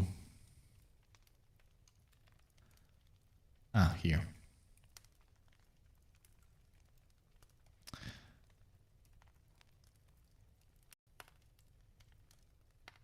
Okay, let me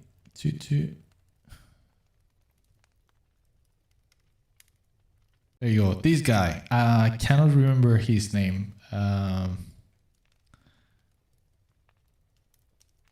So I did this version or visualization of Eisenhorn.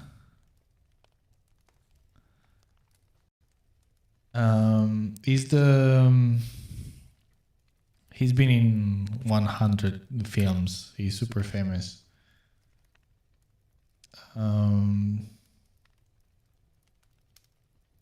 Let's see.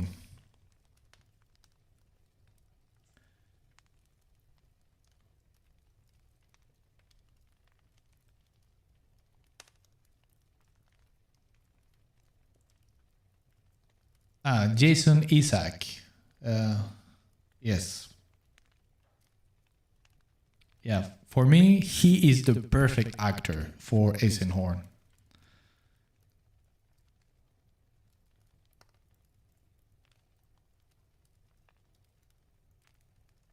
Yes. Yes, Fishik and Midas, yes. I mean, those two, for this image, I wasn't that sure. But yeah, I think I have shown the another concept design I did for Fishig. More accurate to how I envision him. So it's kind of on the same level of the one that I'm doing for Ravenor at the moment.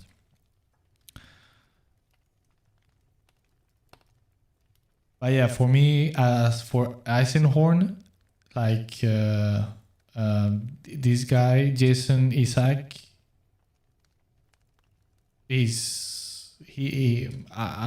for me is the best for that role, because he has this look that is in between somebody that could be good and definitely somebody that could be evil, and that kind of fits so perfect with Eisenhorn. So yeah.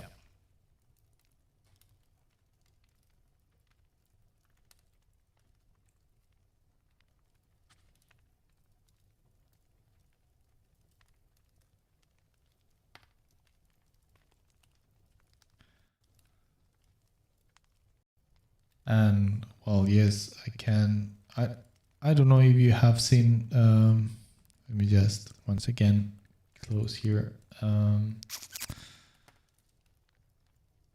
Where are you here?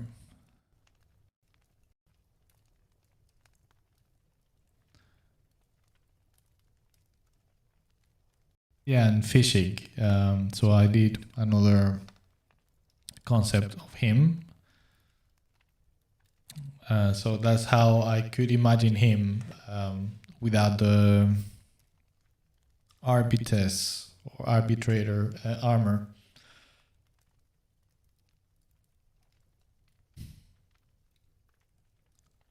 That's like a very badass guy.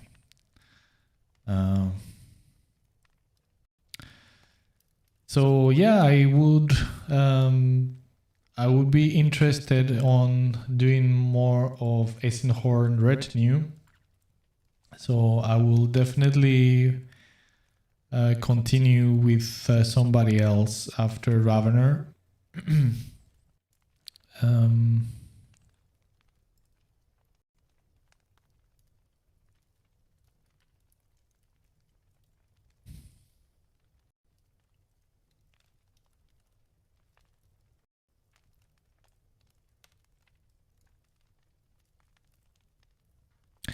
And Richard, Joaquin Phoenix. Yeah, for sure. I mean, he's an awesome actor, so I think he could do any role. I don't know about any from Eisenhorn, but for any other role, I mean, yeah, I mean, he could pull it off for sure.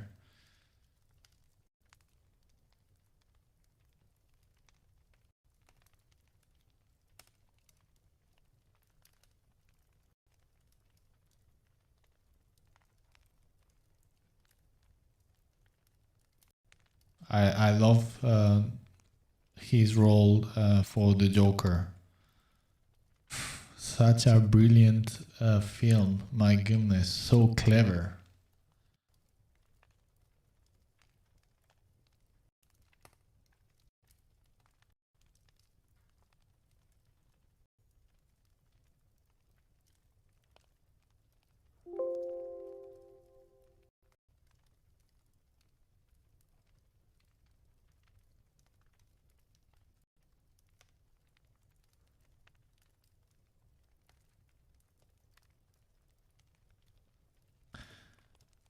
Richard, this bald guy in black uniform looks like a character from Joe Abercrombie. I'm not familiar. I'm not familiar.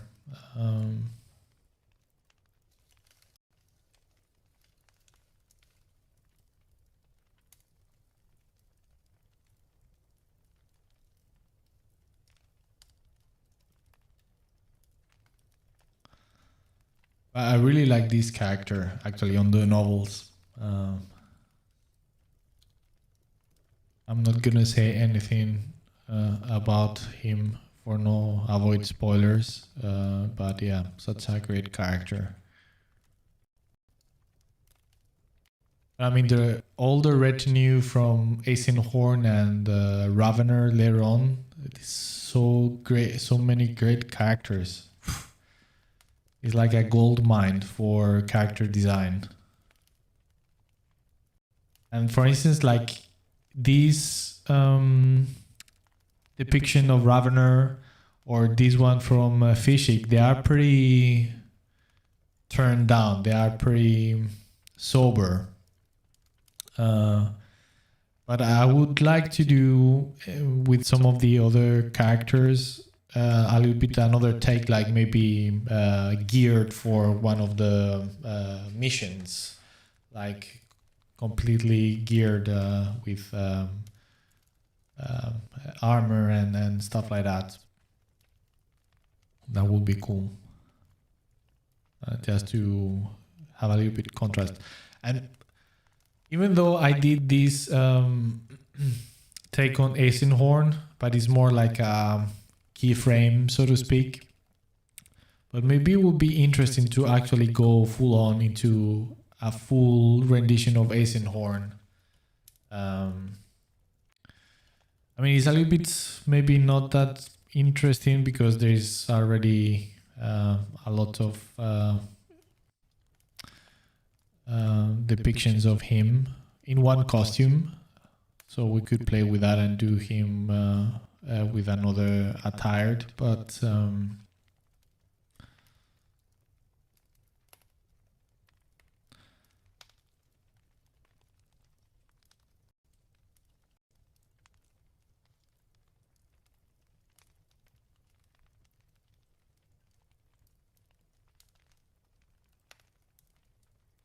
Cantarian, thank you, man. Thank you. And you know, to be honest, the Primarch portraits, they are. It was more of an exercise, so I didn't make them like spending too much thought into it.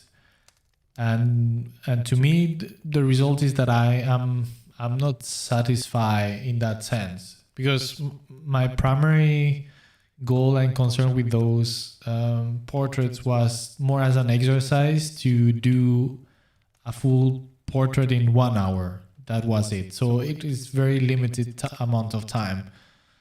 So if I would have tried to, okay, I'm my main goal is to do as faithful as possible depiction of them. With many of them, I would represent them differently from what I did. With some of them, I'm pretty pleased, actually.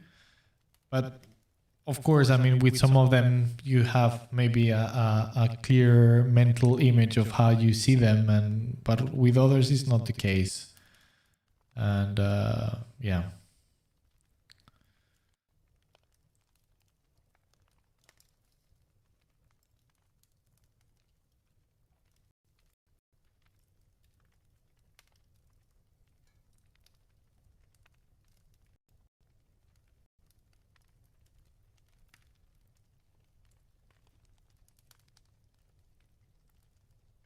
Dislocated design, clean blank slate depiction is very good.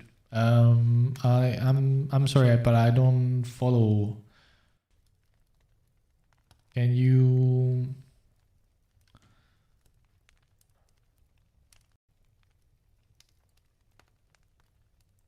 elaborate a little bit more?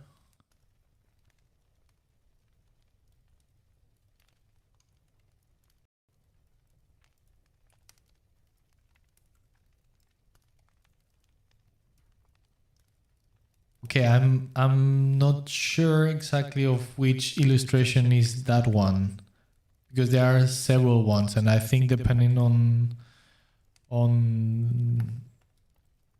the publishing, they use different illustrations.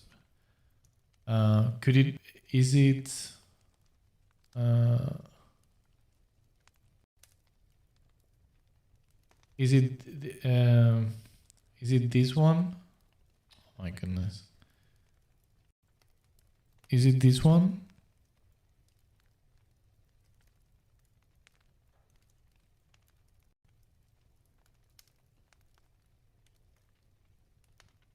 Or is it the one where he appears with Fishik?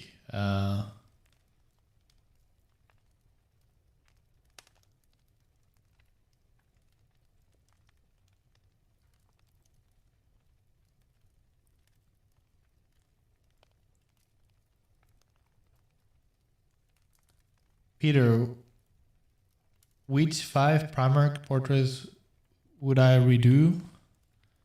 Well, I don't know if 5 now from memory, I don't know, but for example, Rogaldorn, I would like to redo. Sanguinius, I would like to redo. So I'm talking about those that I don't feel them at all. I mean, for the sake of the exercise that I did, I think they are okay. But looking at them closely, and if I really try to depict them how I see them, I think I fail to depict them how I see them personally. So yes, Rogaldorn, Sanguinius.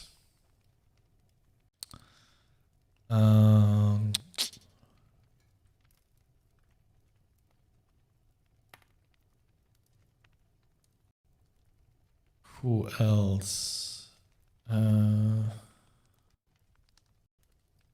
Perturabo, perhaps. I mean, I think I like how he ended up, but there's something missing. So I like the expression I managed to do. I think it works to show that kind of close to madness feel. But I think I would have liked to push it a little bit farther.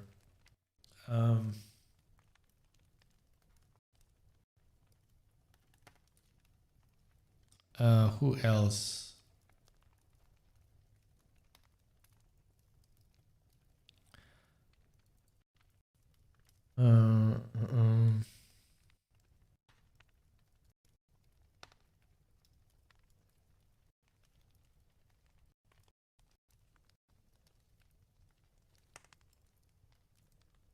Maybe Horus.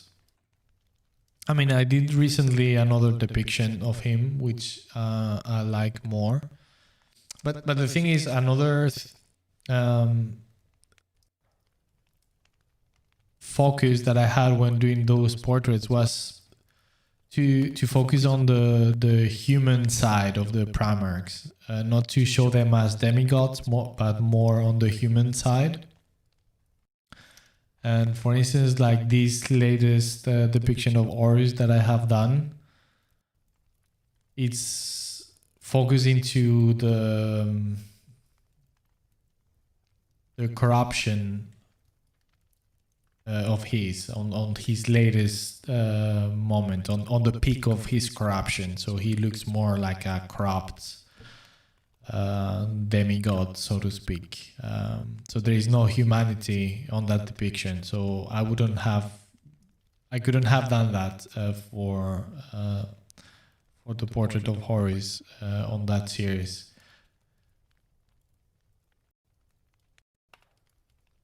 So yeah, perhaps Horus I would redo as well.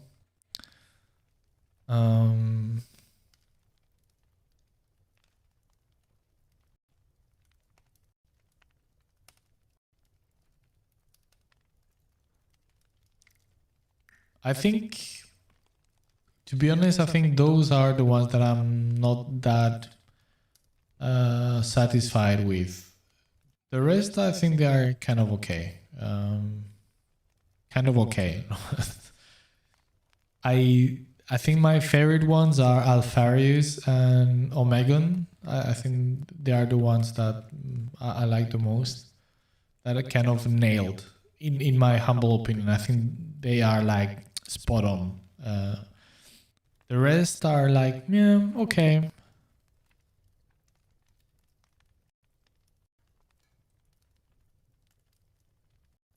Well, maybe Fulgrim as well. I like a lot. I remember that people didn't like him that much, but I actually like how he looked.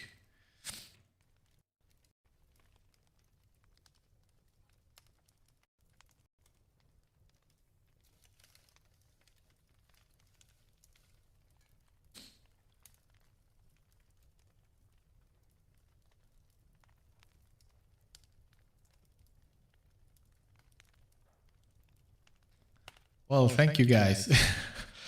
Yeah, I mean, there are certain things that I'm not dismissing the whole thing. So yes, I mean, as I said, for example, the one for Perturabo, I like. It's just that I think in terms of the expression and trying to depict the personality, I think it was fine. But I feel a little bit more onto the physical description, so to speak. I will have liked to add a little bit more bionics or things of that kind to make him look a little bit more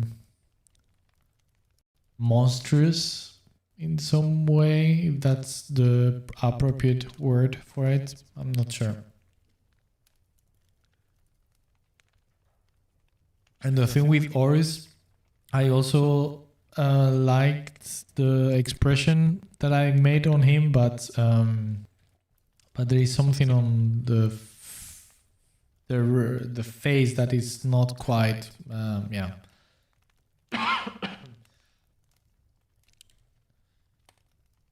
And also, for example, one of the challenges of that series and that affect the process was, since I had to do in 1 hour, in some of them, especially on those that I don't like, I had to use actors as a model, and it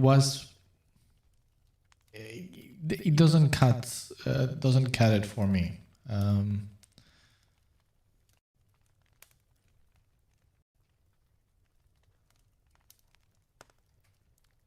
I think the one that I struggled the most was Sanguinius,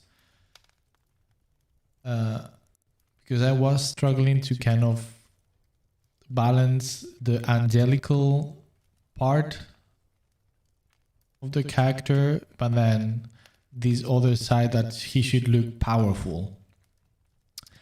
But the more I have read about Sanguinius and the more I get a picture of him, the more I tilt towards making him look actually not that powerful, but actually angelical.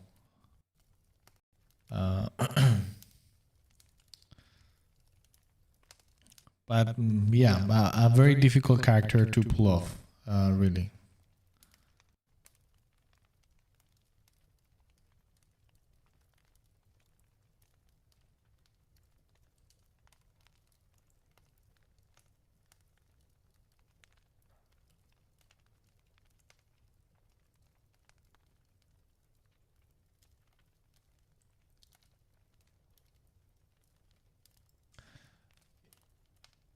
Yeah, I mean, everything that you guys are saying, I think I agree. In the case of Fulgrim, the difficult thing about all these things is that at the end, everybody has their own image, and if you feel very strongly about some character, the way you see them, yeah, it's very difficult. But one of the reasons why I like my depiction of Fulgrim on that portrait is because it really, that's exactly how I see him.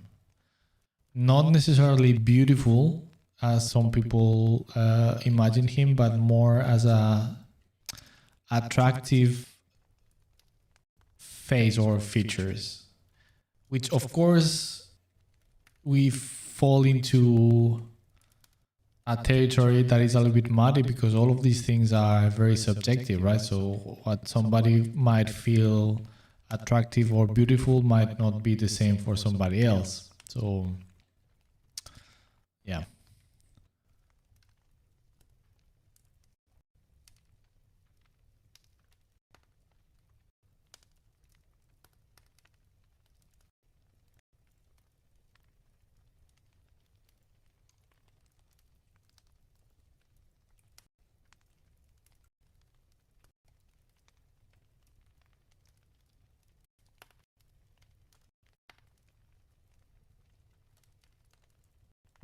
Another aspect that I like about the portrait of Fulgrim is that I always saw Fulgrim as a little bit of a tragic character of what he was and what he became, which is completely the opposite of what he was supposed to be. So I try to represent a little bit that kind of sadness into the character, but yet again, it's something very subjective of mine, which might not be resonating with other people, and I understand.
But yeah, it's so much fun working on things on a personal projects, and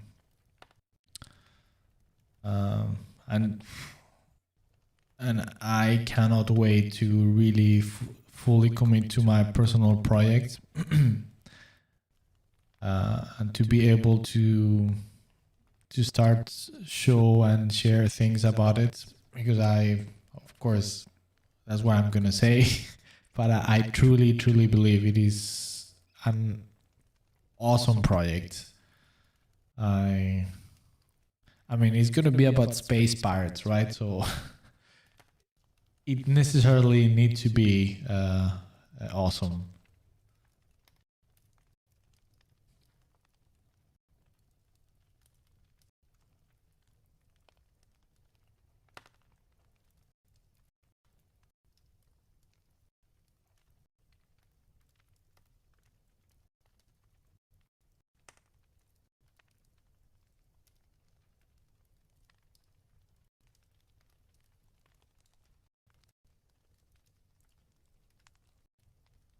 Richard, you didn't like Fulgrim ears? Get out of here! Get out of here!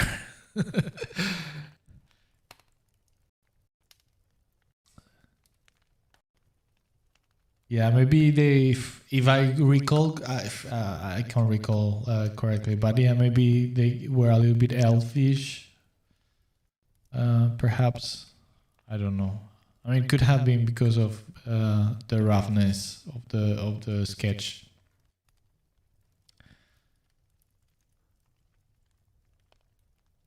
Starvarm. Well, I don't know if I'm that good. I don't know. But thank you.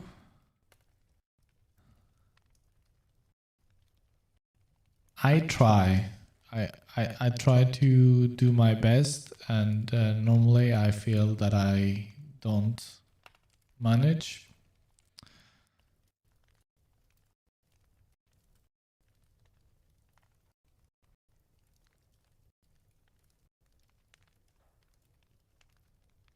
Yeah, I mean, going back to what I was on that subject, what I was mentioning at the beginning of the stream, that I think I'm going through one of those phases where I'm kind of reaching the bottom of one stage, and I'm feeling that I'm not satisfied, and I'm recognizing a lot of things that I don't like of what I do. So I really hope that I manage to kind of translate that dissatisfaction into something more productive and evolve from this point.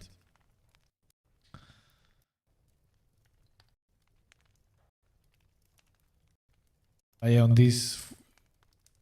these late weeks, I've been struggling a lot with some of the things that I'm doing, but learning a lot through that struggle.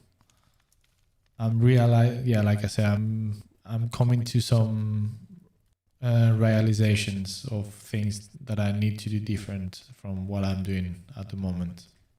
So it is exciting. Let's see what happens.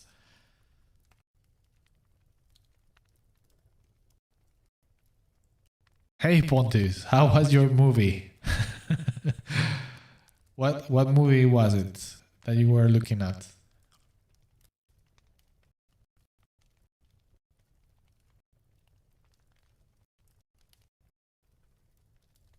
By the way, Pontus, I have some news that I need to share with you. Not here on this such public forum. We'll send you a message.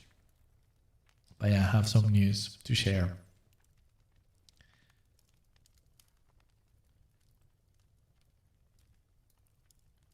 News of the World. Yeah, I really liked it.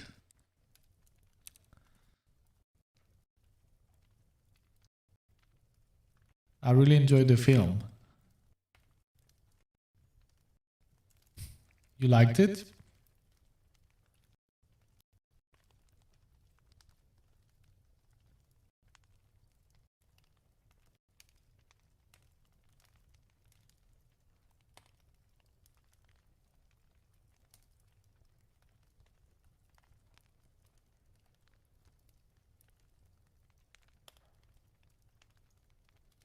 Richard, yes. Yeah, perhaps. Yes. Maybe not this one, but this one get a little bit yeah, it doesn't it get completely merged with the code. Yes. Thanks for pointing that out.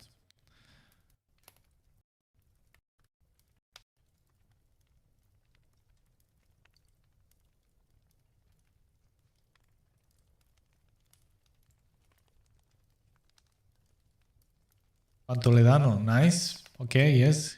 Good to give a rest. What are you drawing, if I might ask? And yeah, thanks.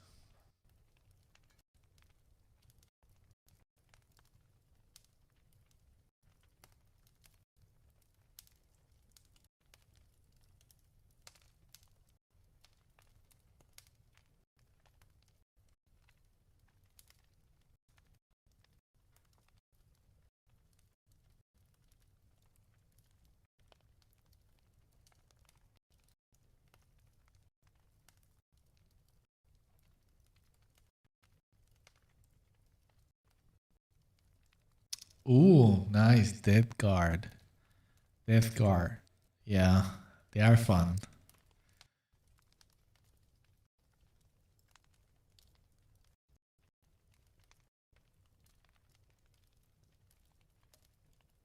They are super fun to draw.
I'm actually thinking I know I said that I didn't want to add the psychic canon that he is described to have in one of the novels, the first time that he is introduced. But maybe we could kind of suggest like some kind of mounting or some elements to suggest that it could be mounted.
Juan Toledano, I tend to, if I'm doing digital painting, I tend to paint. So I barely draw anything. I find it faster just painting.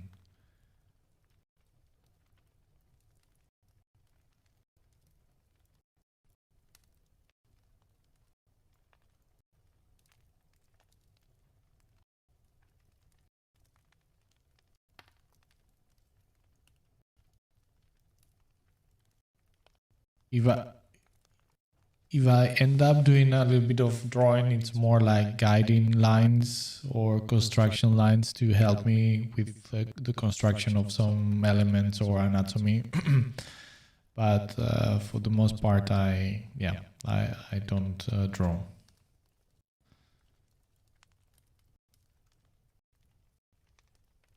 And again, I mean, if I'm talking about digital painting.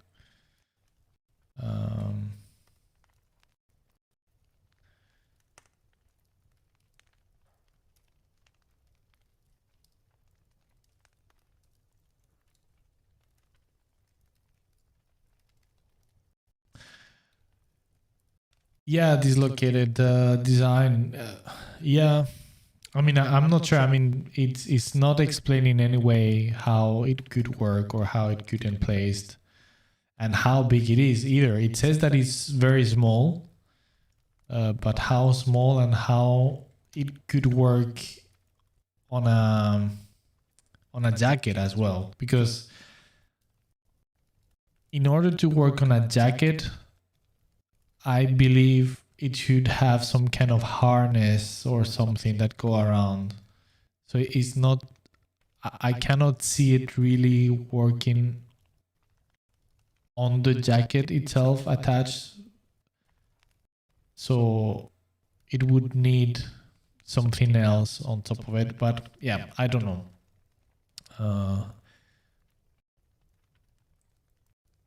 I mean, that's one of the advantages of doing something like this, right? That, okay, so we kind of,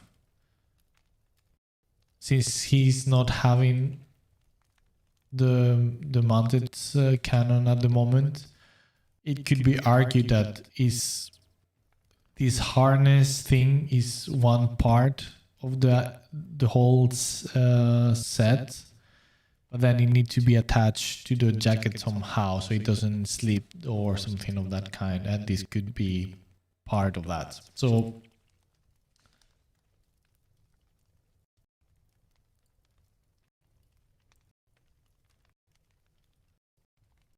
And I think actually this could help to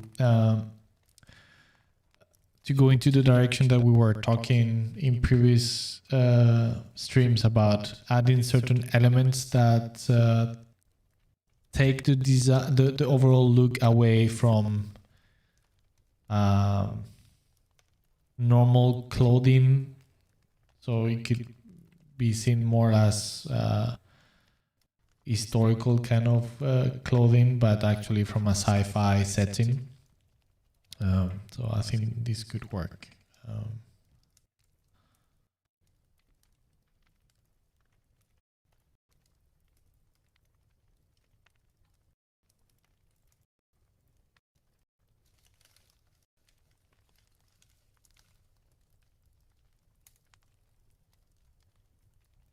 Hey, David Pa, welcome. Nice to see you here. How are you doing?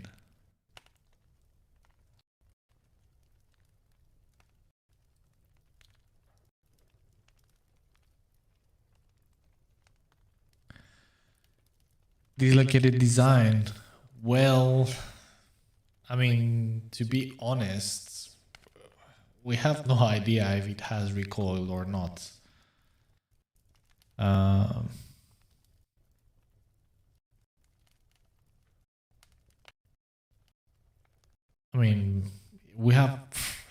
mean, there is no way to argue in one way or another. We have no idea.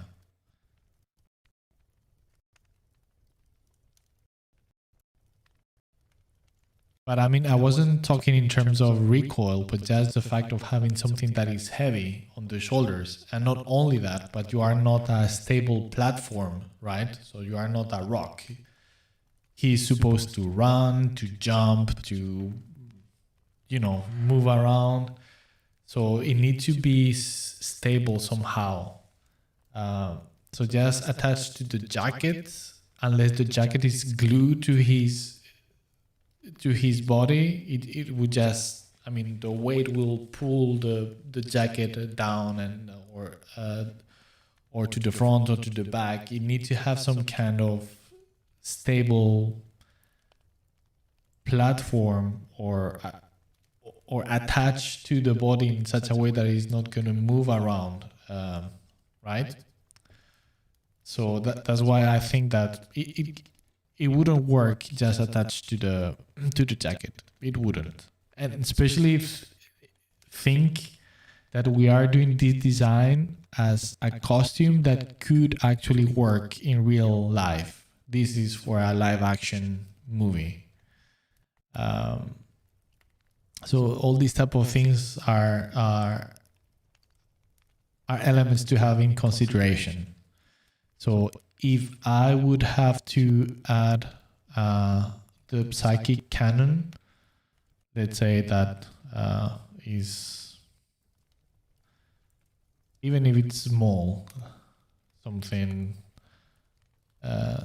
like that. I mean, this here is the only actual depiction of a psychic cannon that I have seen.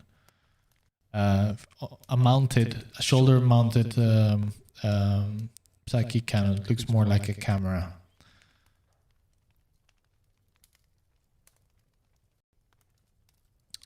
So, yeah, so even like that, but then you would need to have some kind of strap, harness, something that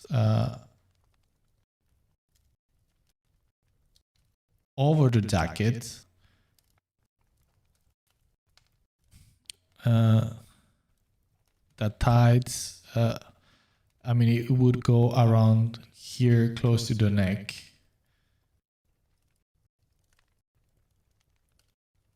That would attach here and around the back. So, and then at the same time attached or gripped or clipped into the jacket. So I think that could make it work.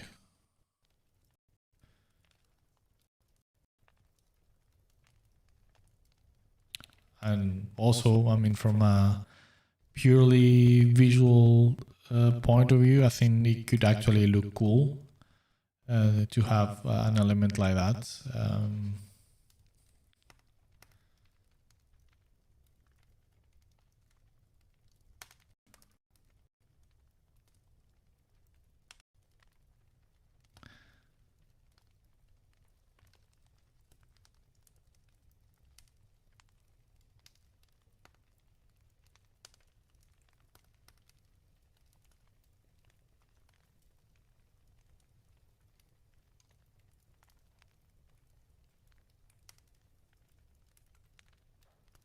Juan Toledano, the thing is, I decided not to add the psychic canon, because the psychic canon, as I understand, is not something that he has all the time on him. Is a weapon that he's described with in a particular moment on the novel, and we are not trying to depict him on that as he's described on that mission. So I'm trying to depict him more like in a everyday type of clothing or stance. So I don't want to have him the psychic canon. I mean, it would be very weird to have somebody just walking around normally and with a canon attached. I mean, it's. I mean, this is kind of these things that we were talking before about making a proper representation of the 40k universe.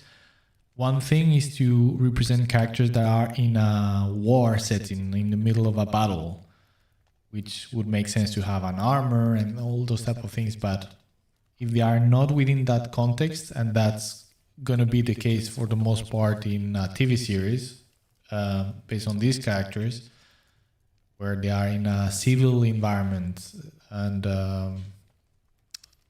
so it will look a little, it would look silly. So that's why I'm trying to, once again, to show a design, a costume that could feel a bit more easy to relate to. And then at the same time, on that part of the novel, it is actually said that it is mounted on the left shoulder. If I wanted to focus on making a concept with him showing the psychic canon and how it works and everything, maybe I would have used another type of pose so everything reads better. And so it's all those things to have in consideration.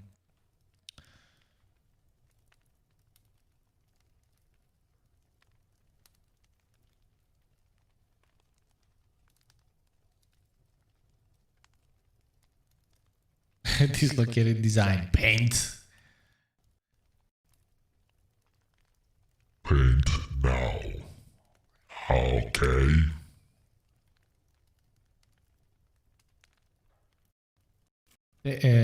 David Pa, thank you.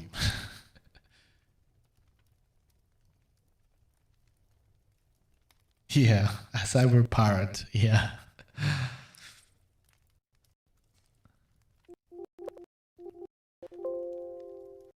But I'm actually also thinking that as a visual element, it actually looks cool. And once again, just take away a little bit these, I mean, by adding these sci-fi or tech elements onto a more classical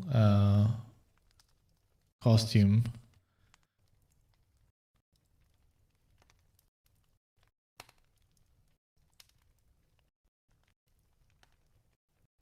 So it does make it look a little bit apart.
Yeah, Juan Toledano, yeah, no problem.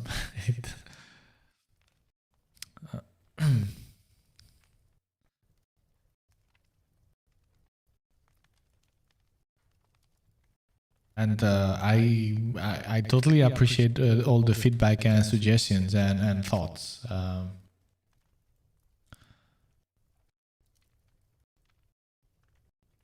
It's more than welcome.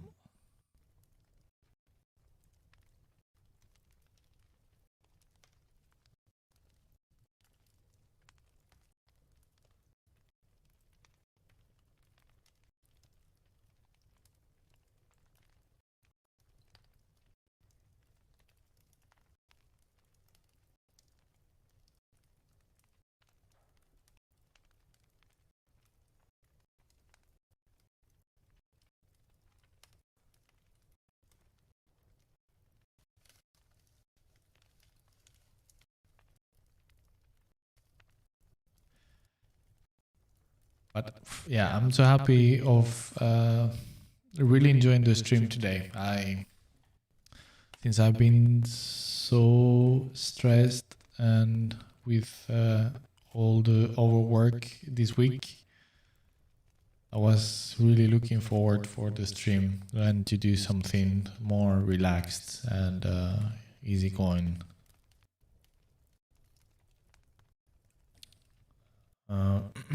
The project that I finished now for my secret game, but it was super tight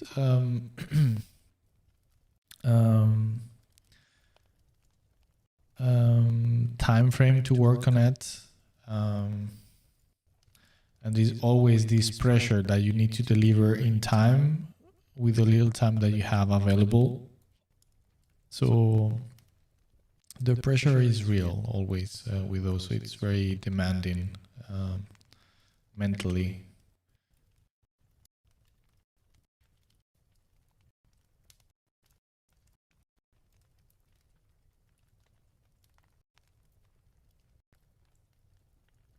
So even though it was super fun and a great project to work with, but yeah, happy that I finished it because yeah, it was exhausting.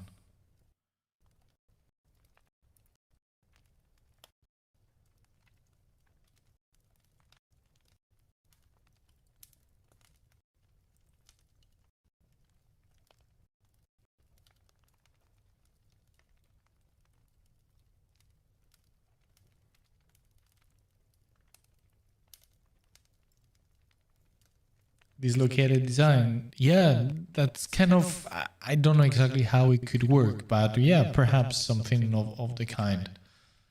But yeah, I agree. It gives some interesting thing going on here. I'm kind of struggling to make something that looks good on the other side, but.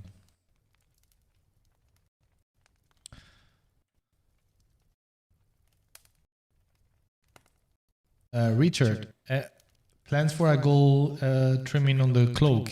Yes, we experimented a little bit last stream about it.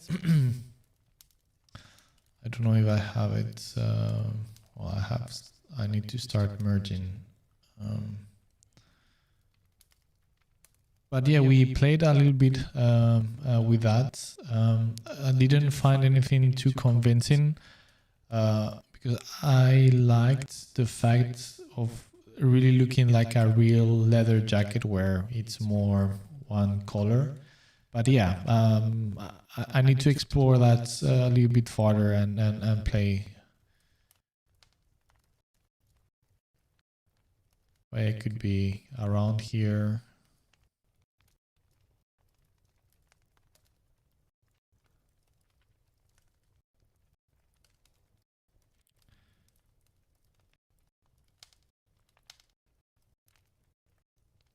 But somehow I kind of like the simplicity of everything being actually one single color. and not add any accent color to it.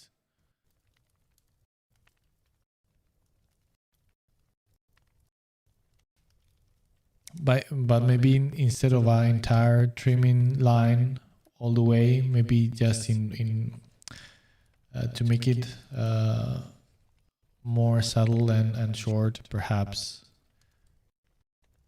here just a small detail, something more like this could work better, I think.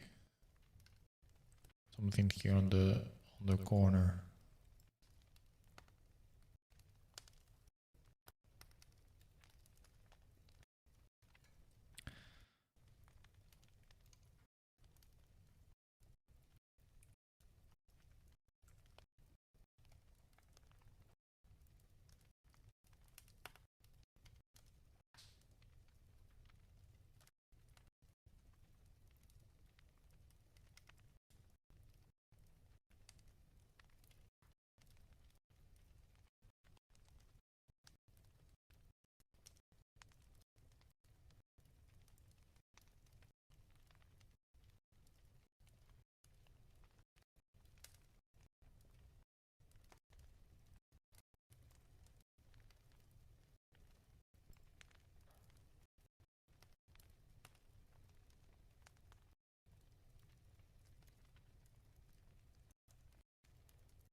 Yeah, I actually kind of like this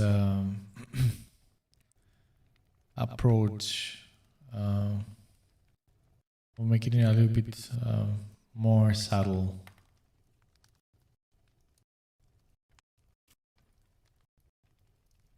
I mean, yeah, I don't know.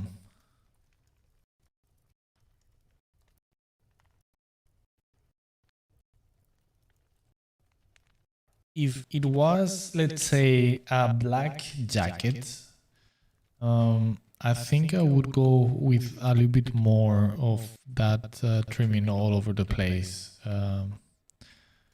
But since it's already red, it's it's already very strong color.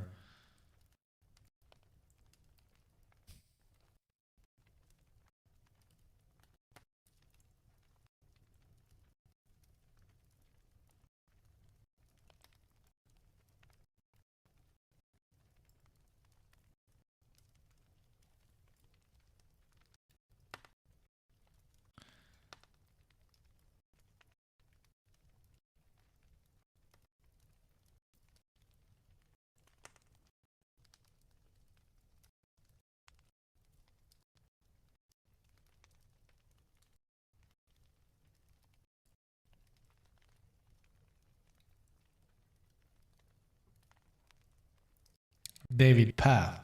Yes, perhaps. But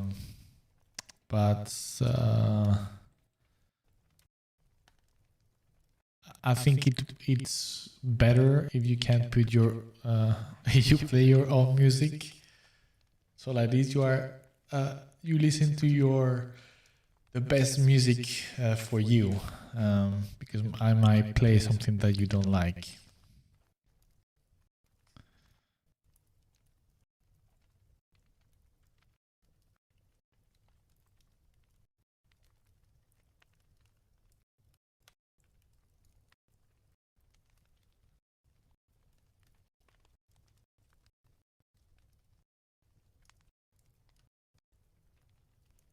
I mean, if I don't put music, it's mostly for you guys because of that reason.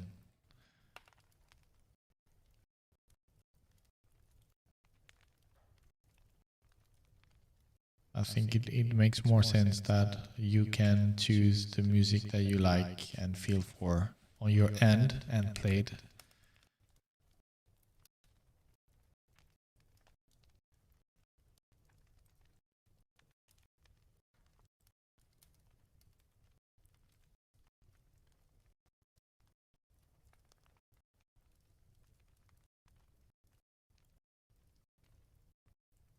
Because, you know, who knows, maybe I'm a lot into, I don't know, Enrique Iglesias music.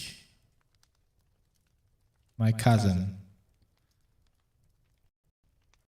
Maybe you are not so much into it, right? Or, I don't know.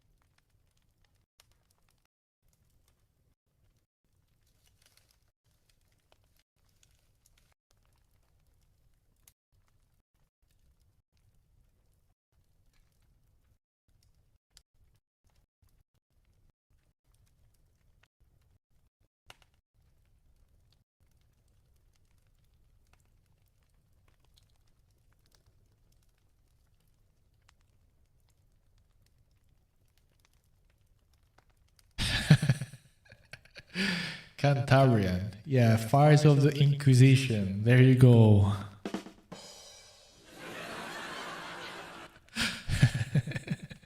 Yes.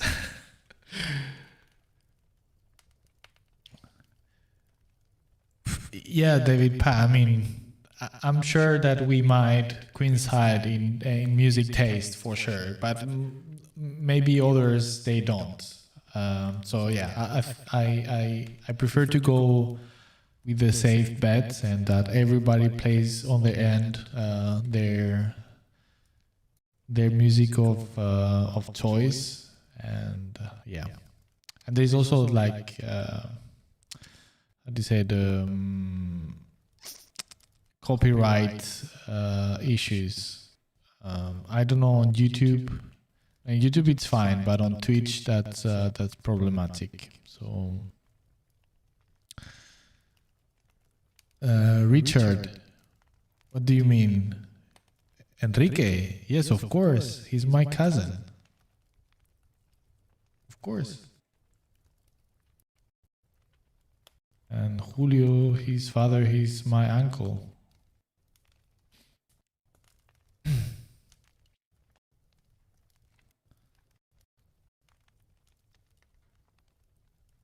No, not Pablo Iglesias. That's another one. But Julio, yes. Yes.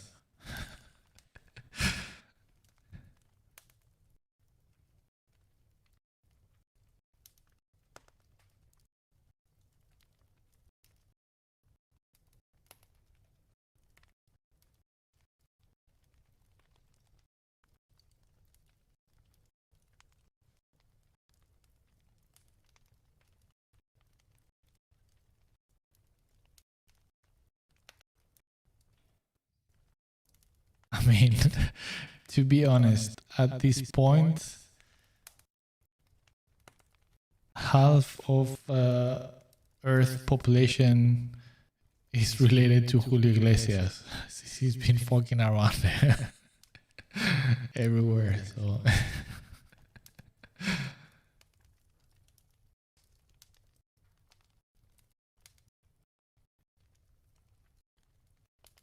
you know, is this thing that they say that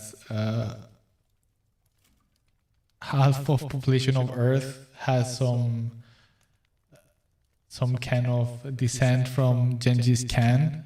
So the other half is from Julio Iglesias, for sure.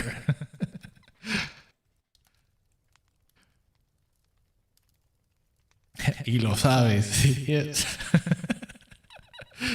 Yeah, for those of you that you are not from Spain, you will not get that. But yeah, there is a meme with Julio Iglesias in Spain about him.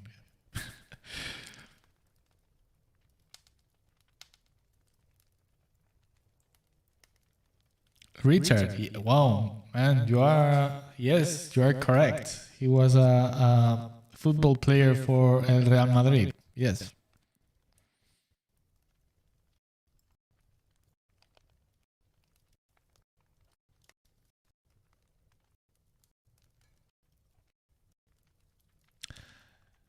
It's kind of difficult to estimate how much of a sex symbol Julio Iglesias was on his time.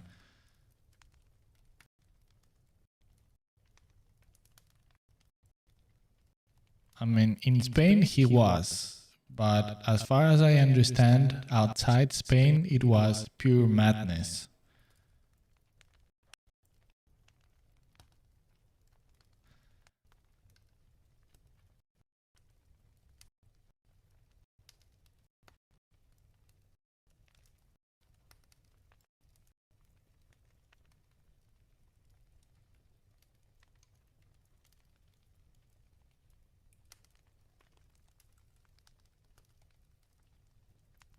Gathering walls, yes.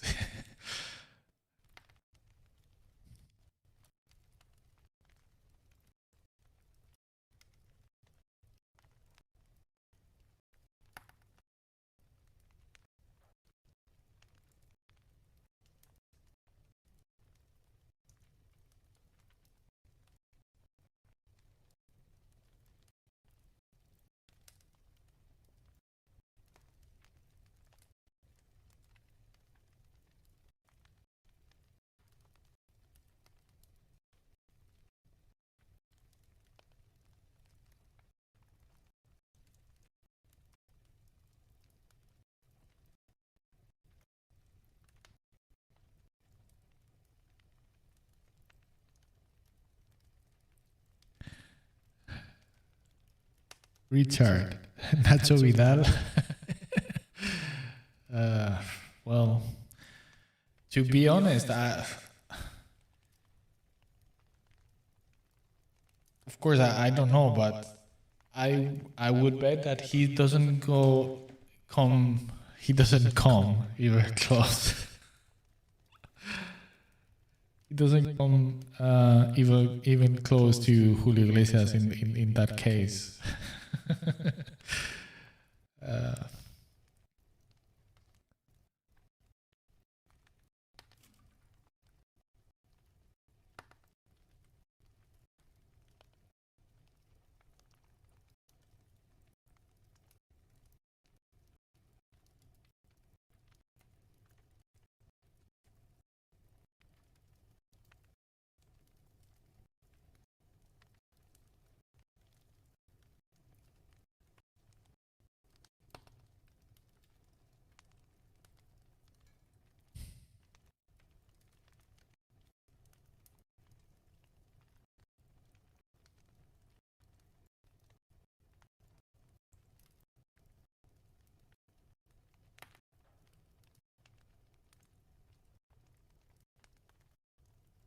Gathering walls, yeah.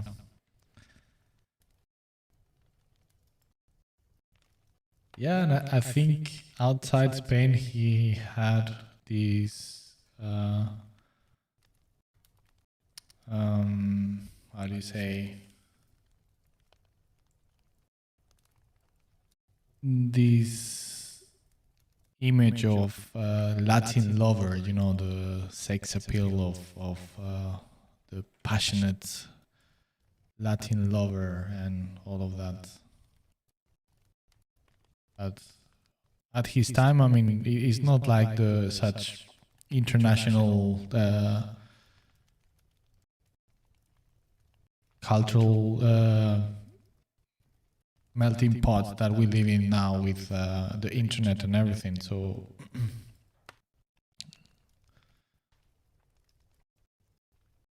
it was more of a unique thing.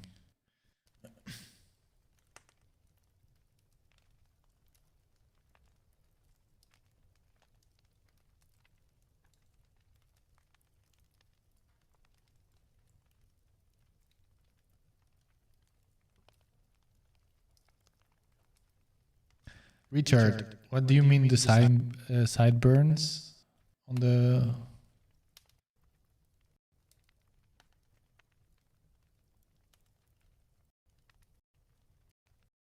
Cantabrian, your mother went to some parties where Julio was present when she was younger? So, I don't want to say, but maybe you are related too. Sorry.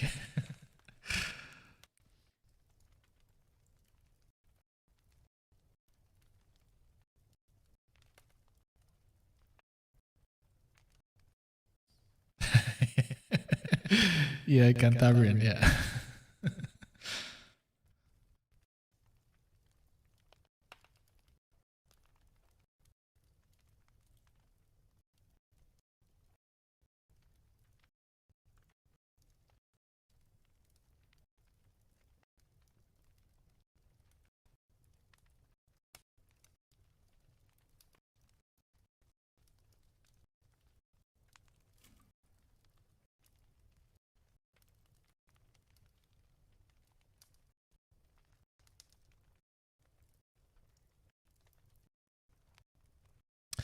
Well, guys, I think I'm gonna leave it for today. It's actually pretty late for me. I still need to get up early tomorrow to continue the grind.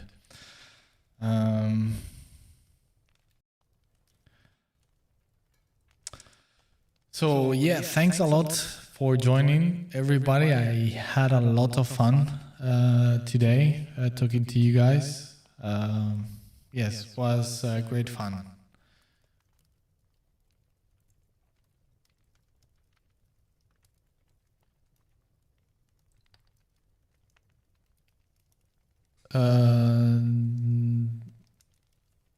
No, Richard, I don't know. I don't know. But yeah, so hopefully next week we can start with something else. I might find the time to finish the concepts during the week, since I will not be so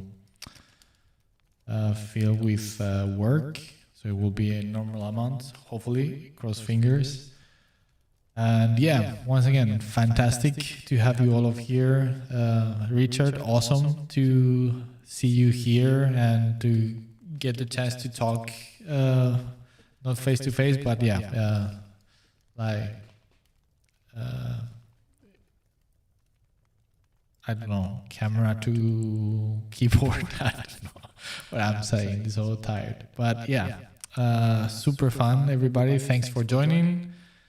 And yeah, have a nice weekend. Have a great week.